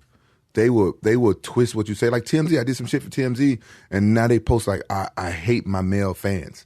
Like they would, like the media outside of fighting, they want something negative. They would spin, and so that's probably why those football and basketball players, they have to be, because they would twist what you say, and a lot of the fans are quote unquote sheep. They will listen to whatever you put out there and tell them, and they will believe it, right? So they would take you out of context, like actors and stuff. They have to walk on eggshells because like the media will spin it wrong. I remember I did one interview I can't remember who it was, but when I was on my last couple of days of the set of A-Team, it was like a big interview, and it came out later, and the guy had me pinned as a dude that hated gay people or whatever. What you call those, gay bashers? Yeah. He had me looking like one of those people from the interview that he was asking me about the makeup and stuff like that. I'm like, well, you know, I'm a fighter. I'm not used to putting on makeup on me. You know what I'm saying? I'm an alpha. Joking around, yeah. I was just saying. I was just keeping it real, like, and telling them like, no, that's not the part of acting I like. I think that's kind of. I think if a guy likes makeup, you know, it might be kind of girly. You know, I'm just being a fighter. We don't have to censor ourselves as a fighter, but so I can understand why they do that. But yeah, I was told not to talk about money and not to talk about this and stuff like that. And I was like, you know, I hate when people try to tell me what to say. But from you, like that's your natural instinct. Like you're a guy who likes to have fun and goof around. Yeah. But for a lot of guys, especially in the UFC and Bellator, you see where it's not natural, but they feel like they have to do it now. Because if they want to be the next Rampage Jackson or the next Conor McGregor, it's forced. Yeah. Like you see Ben Rothwell. I love Ben Rothwell, and he knocked my ass out. But like some of his interviews, I'm like, bro, you are reaching here, man. Yeah. Like there's a lot of guys get on the mic, and it's not natural to them. But they feel like they have to do it because now it's part of the kind of the business plan. Yeah, you know, if you think about it, that's probably why pro wrestling is so successful and so good. Like they get people who can be a character, like you said, like Ben Rothwell, like. What is his nickname? What is his character? He already don't have persona character. Yeah. So you know those people like they don't have any creativity. Not to say anything bad about Ben. I like Ben. I love Ben. But you know, I think if it's natural, go with it. And, you know what I'm saying? Be creative. But if you're a fighter and it's not natural and stuff like that, don't reach for it, I would say. Then you look at guys like a Damian Maia or a Yoel Romero who they're not good on the mic, and these guys deserve title shots. Yeah. But they just pass them by. Yeah. Because like I will take a more markable dude. Yeah. So because in the world of getting pay-per-views and getting sales, you got to do what kind of is going to get the attention of the fans. Right. I would say maybe those guys need to do some not media training, but you know what I'm saying, like that's on the UFC and Bellator though. Like I'm sure if you talk to Scott Coker, and we've had many of conversations, I'm sure he'd be down for it because in the WWE, even the NBA, NFL, and college, we had a bunch of media training, man. Yeah. Martial arts, you don't need Taekwondo gym. There's no media training. No media training. If you're doing Taekwondo as a kid, you're probably the introverted kid who wasn't good at anything else. Yeah. So if anyone needs it, it's those type of dudes. Yeah, they probably need some type of training to come up with persona. Yeah, man. Persona training. Like it's good to entertain the fans before and after the fight. That's what I've always told people that I'm a comedian pretending to be a fighter. Mm-hmm. But because I really don't have the balls to get up on the stage and just tell jokes. If I get up on the stage and I tell jokes and stuff like that, nobody laughs. I've had that happen. Dude, I want to talk about you and writing comedy. I had I've done a bunch of shows, and the Laugh Factory asked me to do a show off Sunset. and it was a Tuesday night at 10:30 at night, and I was like, damn, it's kind of a weird time to be up there. And it was Armenian night, and these dudes, for whatever reason, I don't know if fresh off the boat or whatever, but they just didn't want to laugh, and I go out.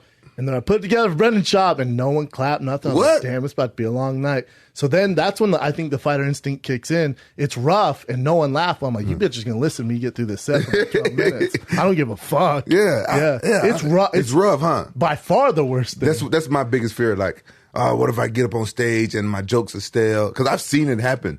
I went to it's so awkward. Yeah, it's awkward. I went to I used to have an assistant, and she was a comedian, and it was Jason Miller's ex-girlfriend. Oh, really? Yeah, just to put the little circle together. She was a super cool girl, and so I used to go and watch her do some stand-up and stuff like that. And one time I went there, and I guess comedians were testing their stand-up or something. Like open mic night or something? It was open mic. Workshop? I don't know what it was, but this one guy, he was up there, he had like a pad and pen, and he said that he was testing some new material. Yeah. And I don't know if that was his bid or what, but I believed it. I thought he was testing. Was it rough? It was rough. Some of it was really rough, and speaking like, all right, that didn't work. Well, I guess that's our try. Dude, I've seen like I was at the Comedy Store the other night, and there was David Spade there. There was I've had sets where they're like, hey, do you mind if these two guys go on before you? You had sex? Sets. Oh, okay. No, okay. hell no. Come on, Doug. Okay, excuse me. I don't know. They're like, do you mind? I've had sets at the Comedy Store, and they go, you had sex at the Comedy? No, man. They're like, do you care if these two dudes go on before you? I'm like, I'm the rookie. I don't care. And it was Dave Chappelle and Chris Rock. And they'll go up there and they'll try, they'll just try new shit. For real? Yeah, man. That's why they test it out. Yeah, and a lot of times they'll just tell a story, and they're as good as it gets, but sometimes it's new shit they don't know. Sometimes it's not getting laughs. For real? Yeah.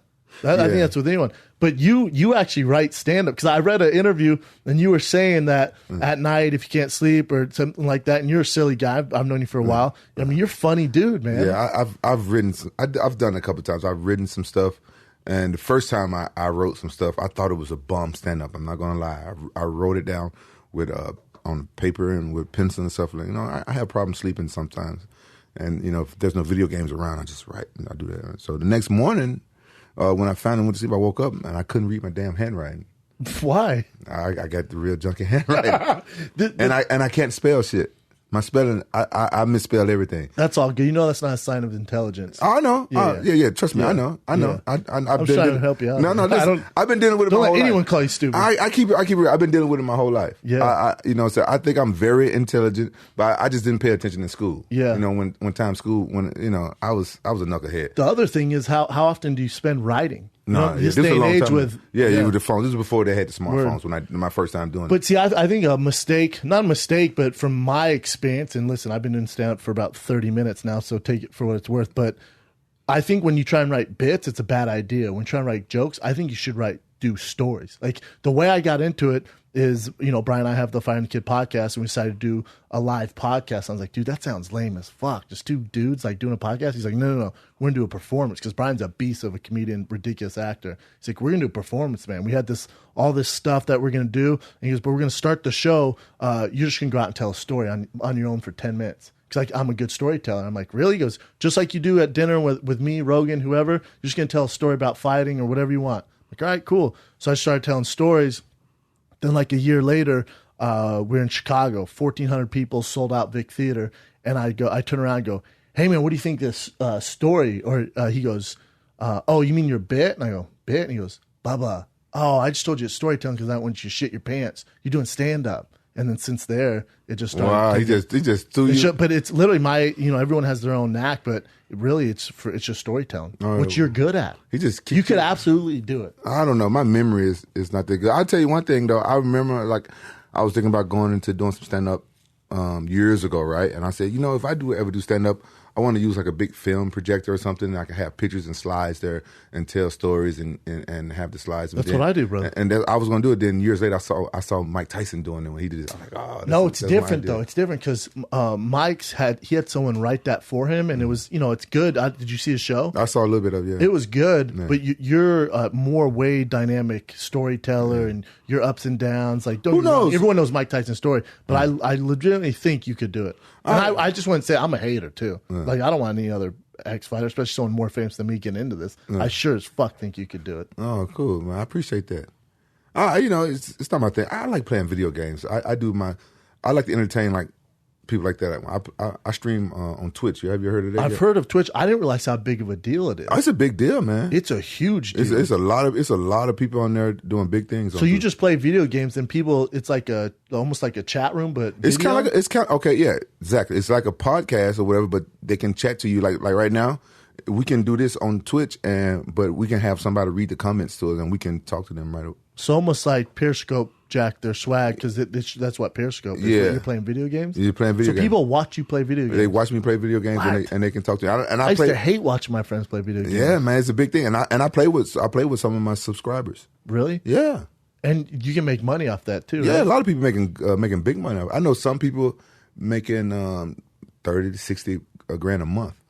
Yeah, my old boss, Pete Valence at Fox Sports, he left and went to be the head of a gaming network. Mm-hmm. And we met for breakfast. And I was like, dude, like with these gamers, like how much money can they make? He's like, more than your boys in the UFC. I'm like, get the fuck out of here. Yeah. And he goes, dude, there's a team that's in Santa Monica. They bought a house and they play the same game. They're the best in the world. Yeah. They have a nutritionist. They have a mental coach. They work out together. Like they're all in shape. Like when you think of video game dudes, you think like out of shape, nerdy dudes. No, they're it's changed. Dime pieces, look good, dress good, eat good, have a mental coach. Yeah, it's changed. Like and they make serious money. They make serious money. Like one of my friends asked me to be on his team. His name is Trick2G.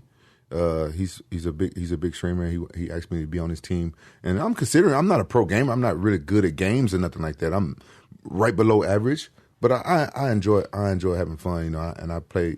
What games? I play a lot of different guys, but mostly I play Rainbow Six Siege, H1, Z1, King of the Kill, and Overwatch. Those are my three. They're so damn serious now. They stress me out. They're a little too real for me. Yeah, man, they're fun. It's a good way for me, it's a good way to pass time and forget about, everyday stuff. Like I have so much stuff going on in my life every day. Like especially through this camp, I got so much shit going on. I got old manager trying to fraud me out of my house. I got all these different shit going on like that. When I play video games, I don't even think about none of that stuff. So it's almost your therapy. It's like it's your therapist. The video game's your therapist. You can get away from all of it. I don't think about none of that stuff. I just go in there and just play. Yeah. Like so, you have an upcoming fight with King Mo, which is the second one. You beat him the first time. Yeah. And you're fighting him on Friday when this airs. It will be this week. So you're fighting him this Friday, and it's at heavyweight. Yep. And for you, because it's not like you fight all the time. You know what I'm saying? Like you're at a level where you don't have to fight all the time. You're a big enough name. You pick and choose when you fight. But how hard is it for you to jump into camp right now? Because you do have a lot of stuff going on. You have the movie career. You have your Twitch stuff. You have everything else going on.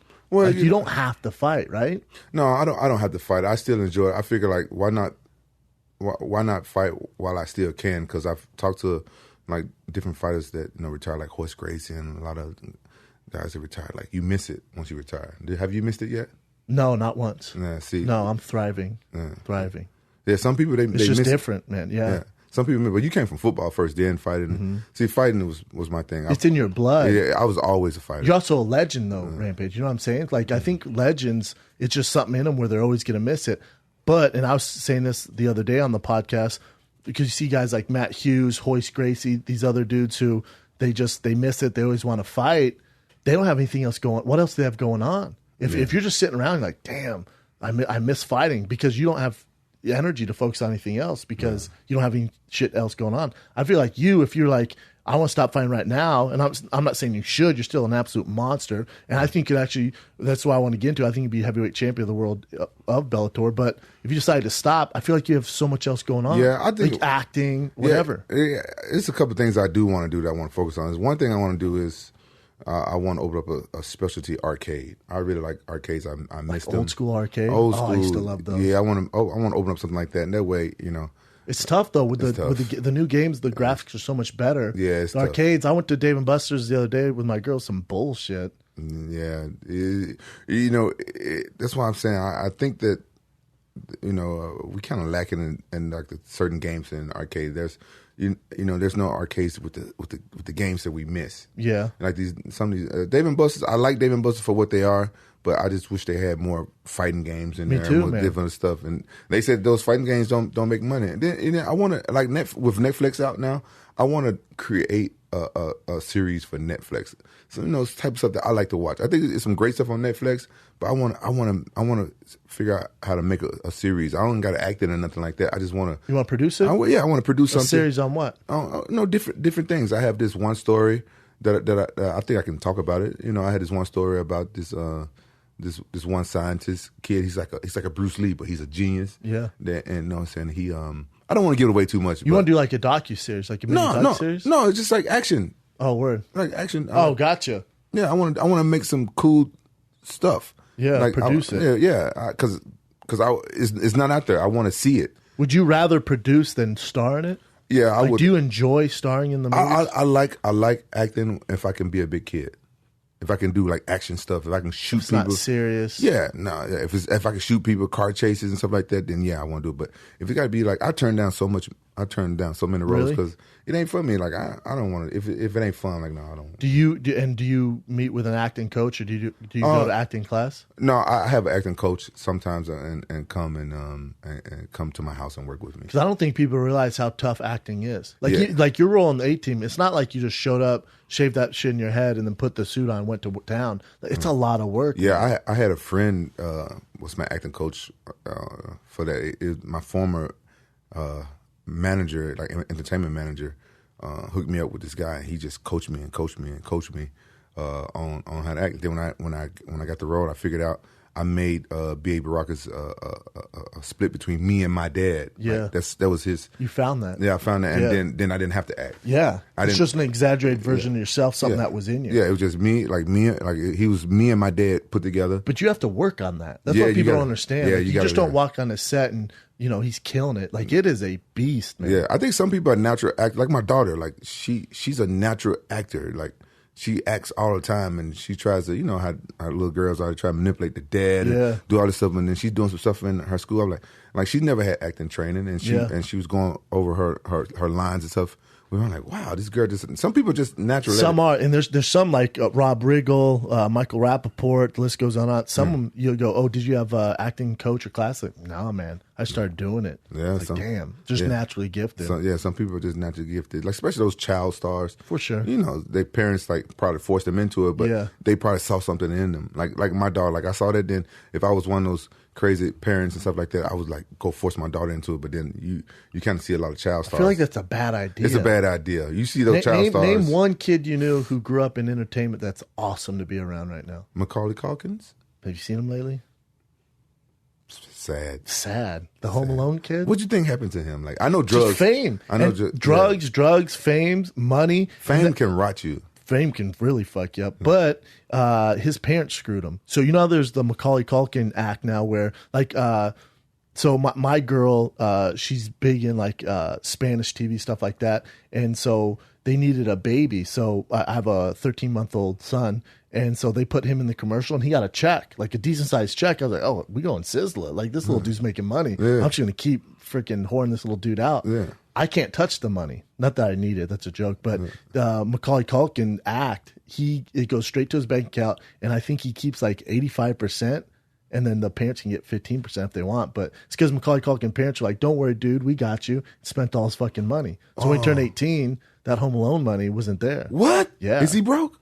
I don't know if he's broke. I don't know, but he's not looking healthy. Well, no, yeah, man. That's bad. That's the same thing that happened to what's that kid name? That little black kid. He never got big. Webster? No, other one. Gary Coleman? Gary Coleman. Bro. He was a security at a mall. Yeah, man. I felt really bad. I felt really bad for him because you can look at him. He was famous, but he didn't, and it didn't go with his paycheck, and he didn't have any privacy, and he didn't like it. And see, that's why I feel. That's how I feel about UFC fighters. Listen to this. UFC is so popular that the fighters are getting so popular and they're having less privacy, but the money don't, to me, I don't think the money adds up to right. It's like you get, like we like more, MMA fighters, we're so accessible. Yep. We don't live like say for instance, Floyd Mayweather. When he go out, he got like 17 bodyguards, big giant bodyguards. Yep. You ain't going nowhere near. And like, you know, like Conor McGregor now is almost half as famous as him, but he's getting there. Yeah, but he ain't going out with 10 bodyguards and stuff like that. No. Like, we're very accessible as MMA fighters, and even though we're not as famous as like the famous people like Chris Browns and all the other famous people, we're not as famous as them, but in our world we are. Like, we got a lot of dudes that know our faces and know who we are, and it's kind of scary. Like, and it's like, it don't. For me, I don't think it's fair. It don't add up. Like, we don't. We also pay a higher cost though to be that fame, to get to that famous level. Because if you're Chris Brown or you're Rihanna or Justin Bieber, like, they're good, man. They're not paying any costs as far as their body or their brain, any of that. But for a fighter, you know, it's to get to the stage of fame and glory as a fighter, it's going to come at a pretty high cost, man. Yeah. And so, but that you're right, because you don't make the dividends that you should. Yeah. You really don't, man. Yeah. So there's some guys are starting to, but I just don't think it's fair. Like, Dana White really didn't understand. He really didn't understand why I was trying to get at it. He kind of felt like I should be happy that he said, you should be happy that you're famous and stuff like that. And I was trying to tell Dan, like, honestly, I don't know when I first started out fighting. I don't remember when I first started out fighting if that was my objective. There's no way, because especially when you started fighting, no one was famous. No one was famous. Making like thank you, and that's why I couldn't think of no one. It wasn't. No one was that famous. I think I started fighting to make a living. That's why I did it. I like, I can fight and make a living, because I grew up fighting. Fighting wasn't nothing to me. I grew up fighting. I used to always beat up bullies. I hated bullies. Yeah. So I grew up fighting, and so I was like, I can make money. And then now I was fighting in Japan, and I was pretty popular over there. Then I can come home and nobody knew who I was, and I loved it. Yeah. I had people like threatening to beat me up in clubs and stuff. I remember. Yeah. They didn't know I was a fighter and stuff like that. And I had to, I always take the high road and just laugh at them. And it was good. But now it's like, I can't even go to that same club anymore and try to dance with girls and stuff like that without some dude trying to beg me to buy me a drink or something. Yeah, or cameras out. And the cameras everywhere. Oh, yeah, all this stuff. I just don't think it's fair. And I feel bad for Gary Coleman, because he was famous as hell, but he didn't have any money. He couldn't like if you got money, like, fuck it, I just go rent a private island for a week and go nowhere. Like, I can't even go to his gym without somebody wanting to take a picture of me. Like, some days I don't feel like taking a picture. I'm training 3 times for this fight. My body's beat up. I'm hungry. I'm in a bad mood. I don't feel like taking a picture. No, I bet. But you're also Rampage. You know what I'm saying? Right, but then it's what you signed up for. Yeah, but when like I said, when I first started, nobody was asking to take pictures of me. True. Like, some days I don't want to take a damn picture. But it's good and bad, because now that you are at that level of fame, and the sponsors are coming out, like, it's a good thing that there's more of a spotlight on the Bellator and UFC fighters, right? What sponsors? I got one sponsor, Monster Energy. I'm happy with that. Just one? That's all I'm sponsored. Why is that? It's MMA, man. Bro, Siv, who's your manager? Tiki. Tiki's all like, Man, I think my type of persona is hard for sponsors to get behind me, though. Because Who told you that? Well, I just feel like I'm a firecracker. You don't know what I'm going to do or say. I feel like some sponsors are probably scared. Shut up. I feel like some sponsors are probably scared. But Monster, honestly, out of all the sponsors I've had, Monster is like straight up there with one of the best. I have a few other like small, like I have like Quality Environmental. They, what they do? They remodel houses and stuff like that. They're a great sponsor. Are you at a point where you just don't care? Like, you're straight? Yeah, I'm good. I'm happy. I'm happy with the living I make and stuff like that. But like Monster, I like being a part of their family. Like, Monster really takes care of their athletes. They must, because they work with you, Connor. They work with some monsters. Yeah, when they fly you out, it's first class. They put you in a hotel suite. You get a suite when you go and do like appearances and stuff. Like, that's they take good care of you and stuff like that. And I get all the free monsters I can drink. Well, that's a plus. That's a plus. Yeah, those are healthy. Those are real healthy. No, they do have some healthy ones. What are you talking about? Yeah, son? I guess, man. Have you seen a major difference? Like, I had Chael on the show. I was asking him kind of the difference between when he left the UFC to Bellator. Like, what kind of difference has he seen? He said just the quality of like the way he's been treated, and he wouldn't give me details, but he goes, the contract, man. just the contract, for a guy at my level is amazing. That he was that I didn't even think about because, you were the first pay-per-view, your first fight with King Mo, and then they have the pay-per-view in Madison Square Garden, which, they're going kind of towards that model, but really you guys live and die on just national TV on Spike. Yeah. And he was saying that the breakdown of that, and you see Rory McDonald signing with Bellator, Ryan Bader, all these dudes. Yeah, and it's like the contract and the sponsorship, man. Yeah, because in the UFC, it's no secret. You got to wear Reebok or die. Yep. And Bellator, you can have a lot more sponsors. Which, if sponsors they're probably more in touch with Bellator fighting on TV versus UFC. A lot of the pay-per-views, and more people watch the free TV than the pay-per-view. Way more, yeah. You get more eyes on the free TV, and Bellator. Tiki got me the best contract I ever had when I was fighting, and UFC.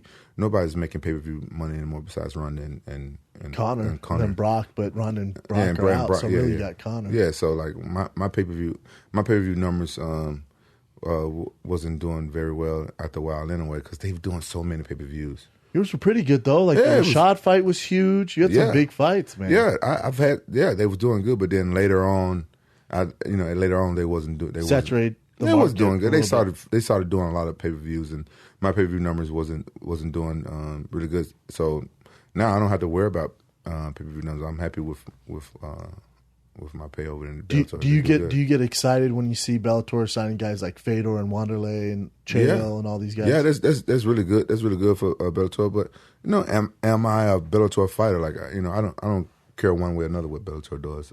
Honestly, but this is the thing, though. I get that, but because you got to take care of yourself. But those are matchups that could easily be made for you with Wanderlei Silva. You want to fight Wanderlei? I would love to, heavyweight? but Wanderlei went down to 85s, didn't he? Yeah, it's Wanderlei Silva. You think he gives a fuck about weight classes? Yeah, It's the axe murderer, son. I would love to fight Wanderlei. I think I owe him 2 more ass whoopings. Yeah. You got that one. What about Fedor? Well, Fedor and I, saying like. Yeah, if it's a big money fight, that's the only reason why I would want to fight him.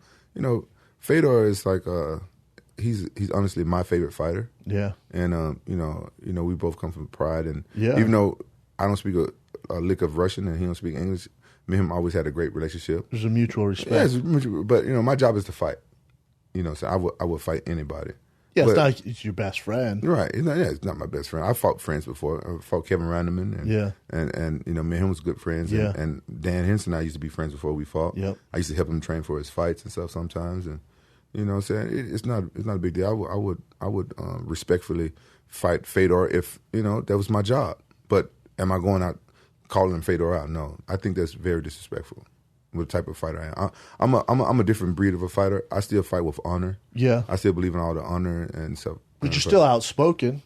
Yeah. But I am. But I would never go and call Fedor out. I don't think you have to. I think it just is if you're in the market of making good fights. A fight with Wanderlei, Fedor, Chael Sonnen said he'd fight at gangsterweight, at heavyweight. Like there's a lot of huge fights for you left. Yeah. If you still want to continue to fight that. Okay, I wouldn't want to fight Chael Sonnen on account of he's a wrestler. I'm tired of fighting wrestlers. I'm a wrestler. But your counter wrestling's great. Well, sometimes it is. Sometimes, especially at 240 pounds or whatever you can be. Yeah. You'll be tough to take down, man. Oh, yeah. I'm going to be really tough to take down this week.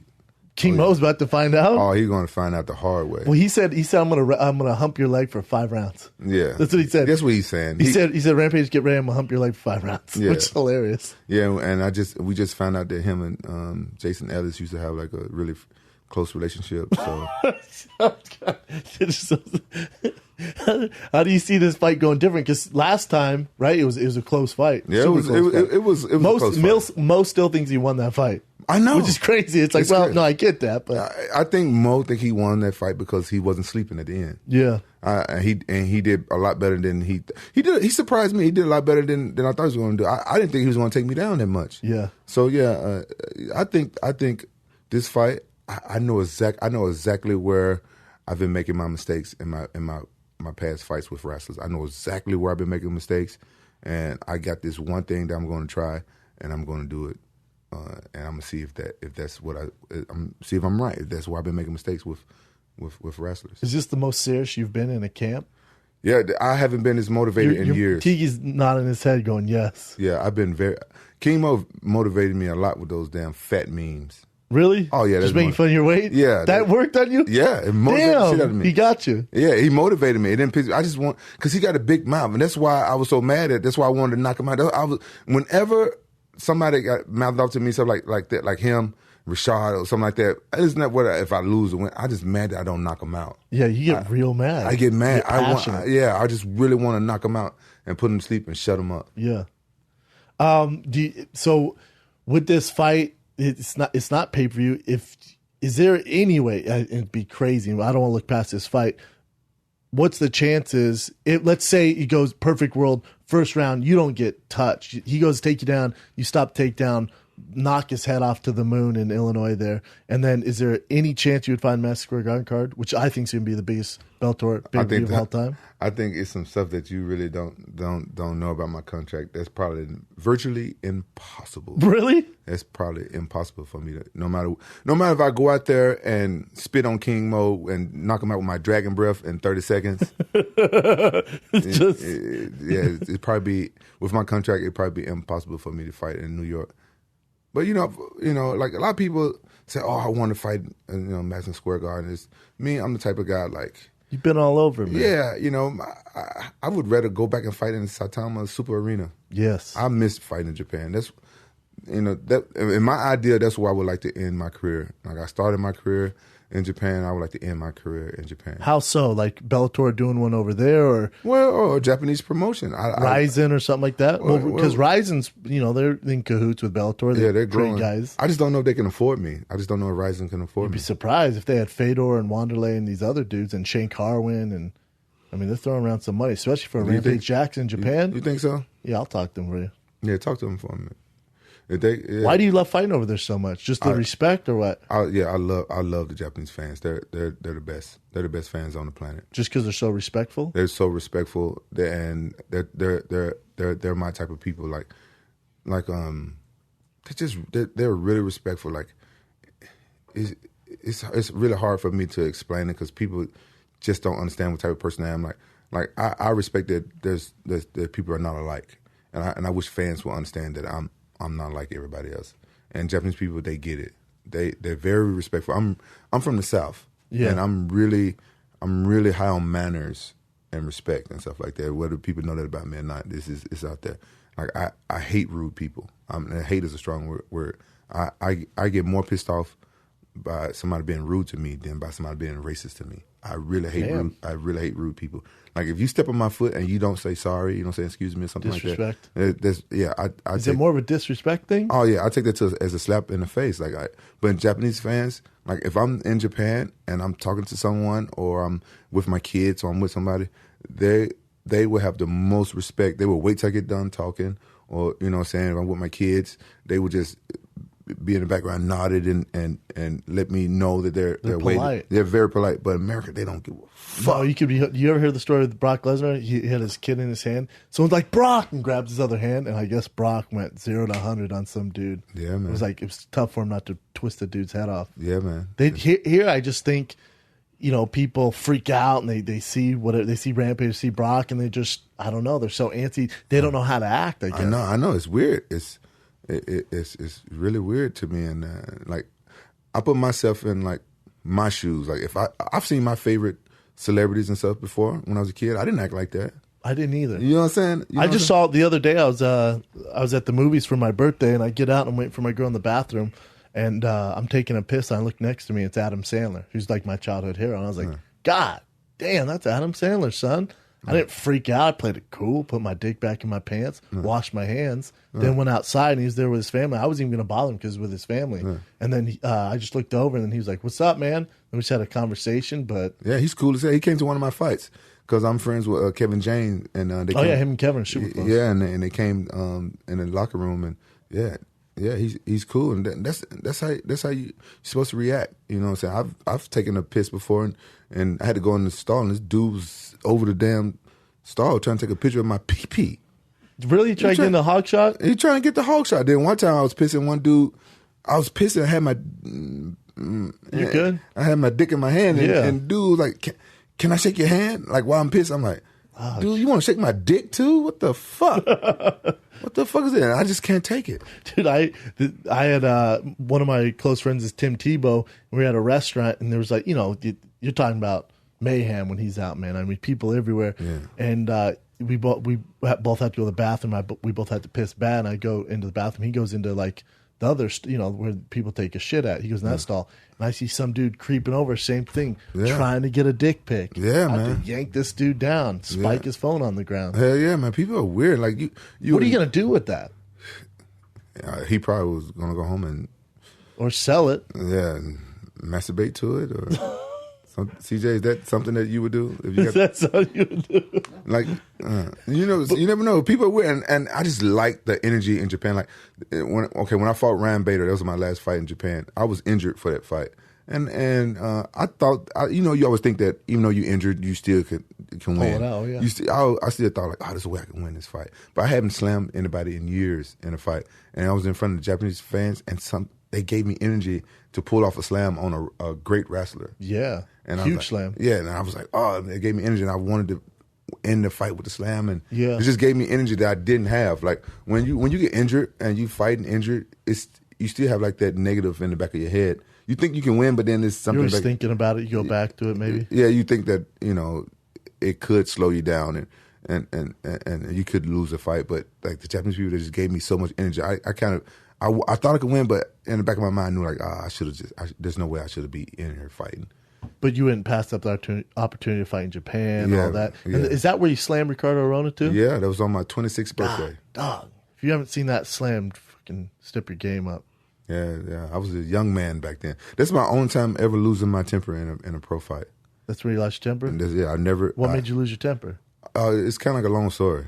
But Ricardo Arona, if you guys go... I got a funny story about him after you finish this one. Go ahead. You guys know anything about Pride history? Ricardo Arona and I was supposed to fight in one of those Grand Prix, but he pulled out at the last minute, and I had to fight Murilo Bustamante, and I didn't know I was fighting him until I got to Japan. Damn. And he pretended like he had a hurt ankle, right?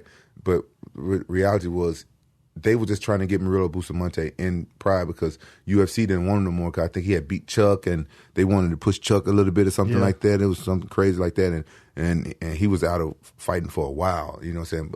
And Murilo Bustamante was like a great black belt at the time. He's like one of the best. Amazing. Best black belts. And this is in a tournament, and so I had to fight him in the first round. And I saw Ricardo Arona walking out the store, like down the street from the hotel, and he didn't see me at first. He's just walking out the store, and then he saw me, and he saw a lip. He saw a lip, and I look at his ankle. He had 2 Band-Aids making a cross on his ankle. I'm like, what is going on here? Yeah. So I was pissed. I was pissed about that. Then when we actually fought that fight, and I was grinding the pound. I was punching him, and he heel kicked me in the face and dislocated my jaw. And so I went down, because he was like kicking like a girl with his heels. Yeah. And it was hitting me on top of the head and stuff. I went down just to, so he went, so the heel kicks were hit. Yeah. And he told the referee, he's knocked out. And that's right there. There's no honor. Like I told you, I have a lot of honor when I fight. There's no honor. And I'm like, this guy, and he almost got me beat by Murilo Bustamante last minute. And then he's going to tell the referee, what if the referee would have believed him? I know. And so stopped it. And you screwed. I lost my shit. That's when at Rampage mode and picked him up. They picked him up. I tried to slam him through the ring. Goddamn near did. Yeah. But then after that, I felt bad, and my high school wrestling coach, told me he hated that I used to do that move because I used to do it in freestyle wrestling. And he was like, "No, you can kill somebody." So he scolded me and stuff like that, and I've never lost my temper in a fight again. What kind of worked in that situation? A lot of time, especially at a high level, if you lose your temper, you're usually losing the fight, and they usually expose you because you know how it goes when you get super emotional and dudes get fucked up. Yeah, I'm scared that if I lose my temper, that I go too long and I like you gas out. I gas out. I'm scared that I gas out. And that's why I don't like to lose my temper. If I can do some quick explosions and stuff like that, then fine. But if you're such a vet, it's gonna be hard to get you emotional or freaking... I don't get emotional and stuff like that. Ricardo Arona, I've never met him. I mean, the only reason I know him is because you slammed him the freaking next week. So I didn't know much about him. When I fought Nogueira in Brazil, I lost that fight, and I'm concussed. I'm walking back to the locker room, and he jumps over the rafters, and he gets in my face. He goes, "Let's fight right now." And his bad English, so I'm going to try mimicking his accent. And he goes, "You want to talk all that shit about Brazilians? You want to talk all that shit about Anderson Silva and Açaí and all this stuff?" And I'm like, "Bro, I'm a little concussed." You know how it goes. And I'm like, "I'm not fucking Chael Sonnen." And he thought I don't know if he thought you were Chael Sonnen. All that shit Chael Sonnen was talking. Yeah. He took it out on me. It was weird, man. He thought security had to come take us out. I was like, damn, I'm about to get another fight right now and not get paid for it. What? That dumb motherfucker! Weird, right? I thought you were Chael Sonnen. Yeah, it was so you look weird. nothing like Chael Sonnen. I don't know what the hell was. I don't know if he was on some shit or what. He what probably was. He jumped over. How long ago was this? Shit, I fought Nogueira in 2013, 2012. Wow. In Brazil. Wow, did he look like he was good, ready to fight? He was in shape. Arona? Yeah. I don't know. He's on something. Oh yeah. I would have my hands full. Yeah, he was on some good steroids back then when I fought him. That guy. Back then, that was the name of the game, though, wasn't it? Yeah. A lot of those pride fighters on steroids back then. Yeah, because they really didn't. I mean, they didn't test. They told you no, they didn't test. But Carter Arona had the hardest leg kick I ever taken. Really? And I fought K1.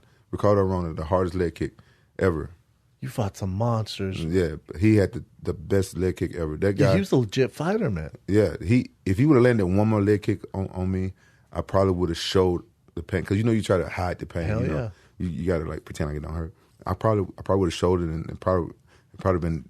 I probably would end the fight if he would have landed one more leg kick. Jesus, because they was coming right in the same spot. My leg was fucked for like a good 3 weeks after that fight. I feel like you've had problems with leg kicks before, though, with your knees, right? Yeah, it's kind of been like if I was a phenomenal kicker and I was game playing against you, I'd go for the legs. Yeah. I'm not gonna sit there and trade shots with you. Yeah, honestly, I'm good at blocking leg kicks when say I'm fighting like a kickboxer. I know they're going. But Ricardo Arona, I don't know why. I don't like to study tape on my opponents. Your team does it? Yeah, my team does. I don't study. I don't like to. And so I didn't know he was going to kick. See, the type of fighter I am, I'm a brawler. I'm more like a street fighter. Like I grew up fighting on the street, and I didn't know what this guy's going to do. And when I fought on the street, I didn't know what. So I like the mystery of the fight. I like that figuring it out. I like figuring it out while I'm in the fight. Seeing if I can figure out his game plan while I'm in the fight and see if I can beat him. I want to feel like I'm the best. I'm the best fighter in the case. I want to feel like I'm the smart fighter. I'm the, it's that's the whole thing about fighting that I like. It's a fight. I don't want to know what this guy is gonna do. But it's okay if my coaches studied my opponent and have me work on give stuff. You some bit of a game plan. Yeah, that's okay. That's okay. Because I know about game plans. Like game plans go out the window for sure. But it's good that that's what I'm not gonna coach my coaches. If my coaches want to study my opponents and have me work on certain stuff so I'd be ready, okay, fine, that's good. But I'm not going to sit there and study that. I feel like there's not too much of a mystery with what King Mo's going to do. And you fought him before. It's not like he changes from fight to fight, really. Right, yeah. Well, I wouldn't know. Like, I've never seen a King Mo fight. Just the one fight you fought him? One fight. I watched it. And the only reason really why I watched that fight is because, like he said he won. I watched I could see he won the first round. Yeah. And then the other two rounds were close, but you see I'm the aggressor. Yeah. And you see his face look like he had like an elephant stampede on it. So it's like to your point where you don't like to know who you're fighting or like you want to make it like a street fight. Frank Mir said early in his career he wouldn't even warm up. He didn't want them to tell him what time he was fighting or anything. He'd just be in the locker room chilling. And they'd be like, "Hey, you're up!" Like, "Oh shit!" and go because he wants it to be like a straight street fight. Oh, then he said it was a bad idea because he'd go in there, get his ass whooped. Like, dude, you got to approach at least somewhat like a sport. Like, you got to warm up some. Yeah, because like you want to just be like straight, like if you're in a bar and you're gonna fight, there's no warming up. Yeah, there's no breaking wind. Like, there's no what. Right. No, you know what? But when you fighting at that level, and the other guy, I think the other guy will have an advantage. Hell yeah! You gotta look at it somewhat like a sport, for sure. Yeah. You know what? I just don't like to watch a fight. Okay, I was made to watch Vanderlei Silva's fight. I've seen all the Vanderlei Silva fights before I fought him like the first time, and it didn't go over so well. I felt like that. That was the first time I ever watched tape on a guy. Yeah, and I felt like I was too worried about his stuff, and like I did my cover and roll. But I felt like he was too fast, and so I I didn't punch back. I just did my cover and roll. I didn't punch back, and he grabbed my head. Yeah. And he kneed me. Like when I fought Vanderlei Silva in the tournament, you know, you know, saying we you know, saying it was you know, I didn't study Chuck. I studied Vanderlei. It was just weird. You know, saying it was just. I just didn't like it, and I didn't do well in the turnaround, so I never watched any other fighter again. I'm like, you know, if I do watch a fighter, I will probably watch them the fights they lost. I don't want to watch the fights they won. Yeah, I hear you. Yeah, that's one of the mistakes I always made. I found myself, I'd watch so much tape, and I knew what the percentages were going to do when they were in this position, or they would do this, or their tendencies here. I found myself basically just waiting for them to do what I thought they were going to do instead of doing my damn thing, which is a huge mistake. Right, yeah. Huge mistake. Yeah, I can see that. And like maybe some fighters are good at that, breaking people down and doing that. I look like Greg Jackson's camp. Look like they good at. Did you train with them? Yeah. I think they're good at breaking stuff down and breaking people down and squeezing out a W. I think they're good at that. But you know, no disrespect to Greg Jackson. I think he's a great coach and everything. But I also think that's bad for the sport. Really? Yeah, I think. You think it makes for like, because you look at like a Wonder Boy versus Woodley fight where they both had such anticipation for what the other guy was going to do. Right. You get nothing. Right. Like they were both like, he's going to do this, he's going to do this, and then there's no action. Right. So to your point, that was some straight bullshit. Right. Yeah. So you know, you see what I'm saying? Like I think that what made MMA so popular and grow so fast is you put two guys in a cage, you close the cage, you lock them in the cage, and they go toe to toe, and the best fighter wins. Now, you know, it's evolved so much, and you got fighters that, and especially in America, and the whole thing with the American point of view, the W. That's all they worry about, the W, and they would basically do anything to get the W and stall out the fight, and it can make for a real boring fight. But isn't that the promotion's fault? Because okay, so you want to go out on your shield swinging, and homeboy just wants to take you down and win, you know, a 25-minute decision, but he gets half his pay if he doesn't do that, and he might get a crack at the title because if you lose, it's rare you move forward. Like that's the business model for everyone. Yeah, I think it's everybody's fault. Like if I was a promoter, if I had my own show, I was a promoter. For one, I wouldn't even have people in my. I wouldn't even sign people in my show that fought like that. You wouldn't sign people that fought. You're saying like a George St. Pierre or a Woodley or something like that. Well, no. I like the way Woodley knocks people out. I like that. It depends who he's fighting. Right. Yeah, I like that. He knocks people out. But you know, what I'm saying, like I wouldn't sign people who are known to just, you know, point spar, and squeeze out the W. Look at boxing. Like boxing went down a lot because, you know, not that many people get knocked out anymore. Not that many people. You know, it's like just a lot of decisions. Like there's only a few boxes that people are even watching. You know what I'm saying? You remember back in the day, man, we you know, heavyweight boxing was the shit.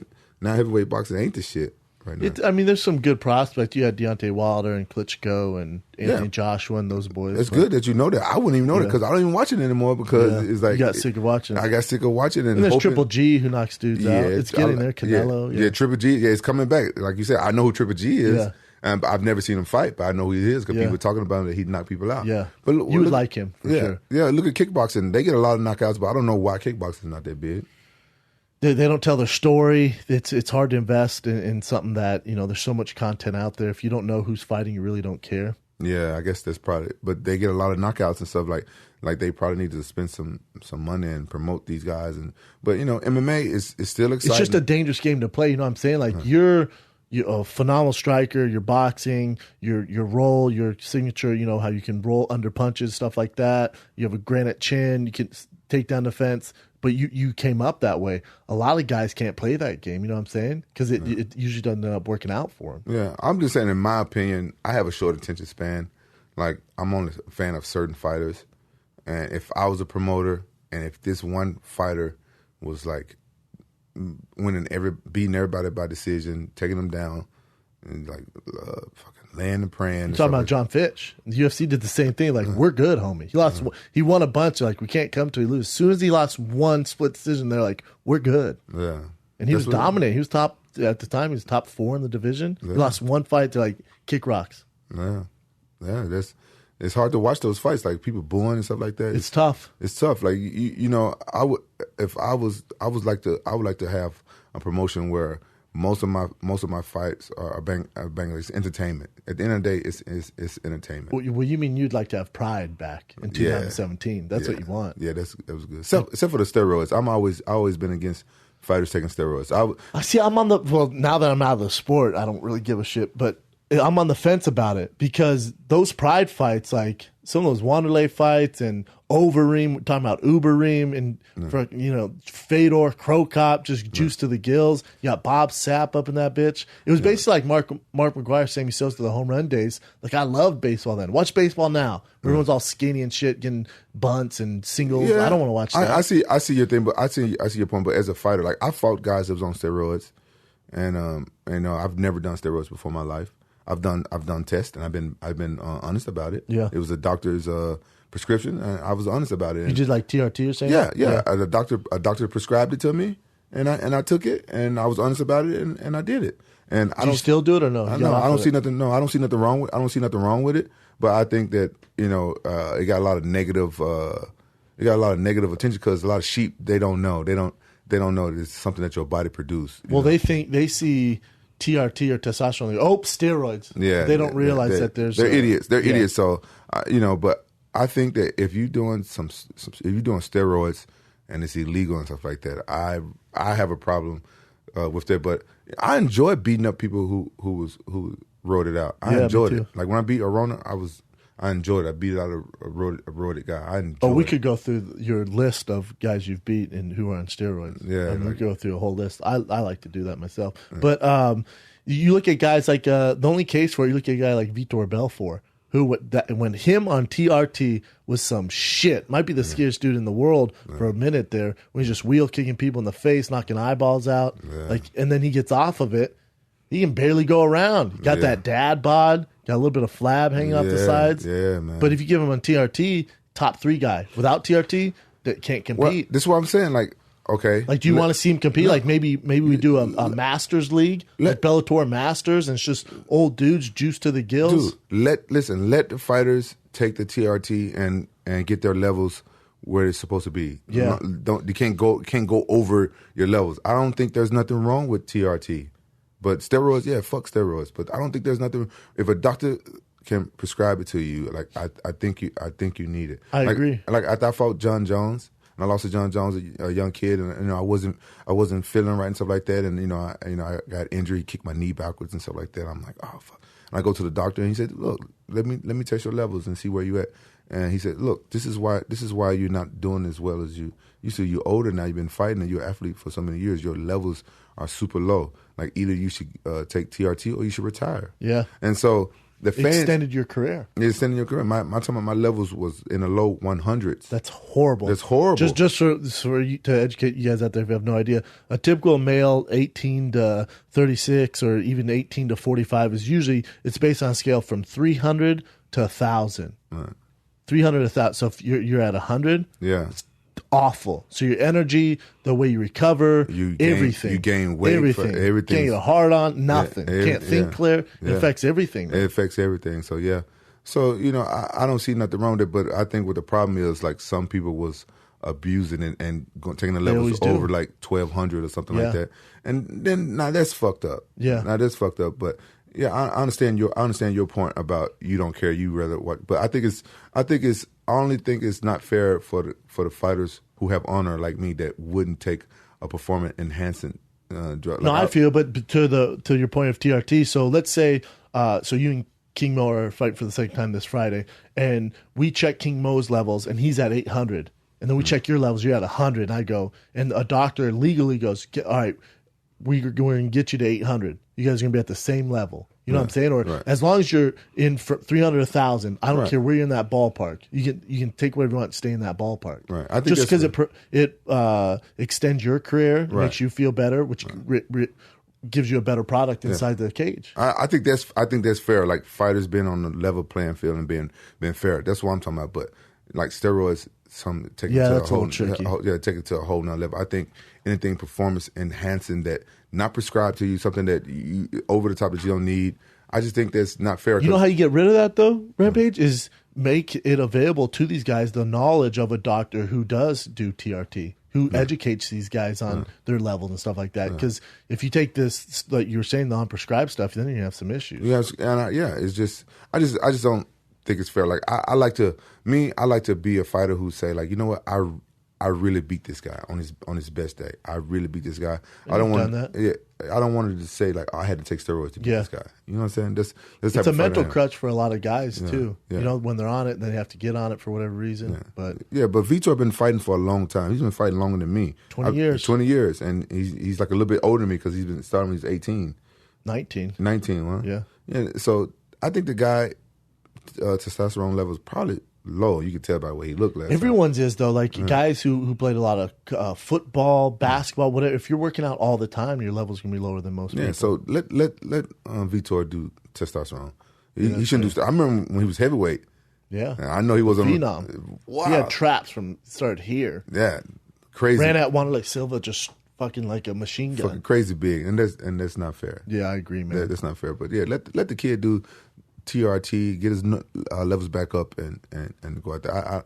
And I think it was cool at one point, but then when fighters started like abusing it, they took it away. That's how it goes. You open up the floodgates. Yeah, so we all are like suffering from that. So I'm just hoping that the people I fight, since no one can do it, I hope their levels are like mine. Yeah, I think they will be, man. I don't think you have to worry about it. You're such a monster. Yeah.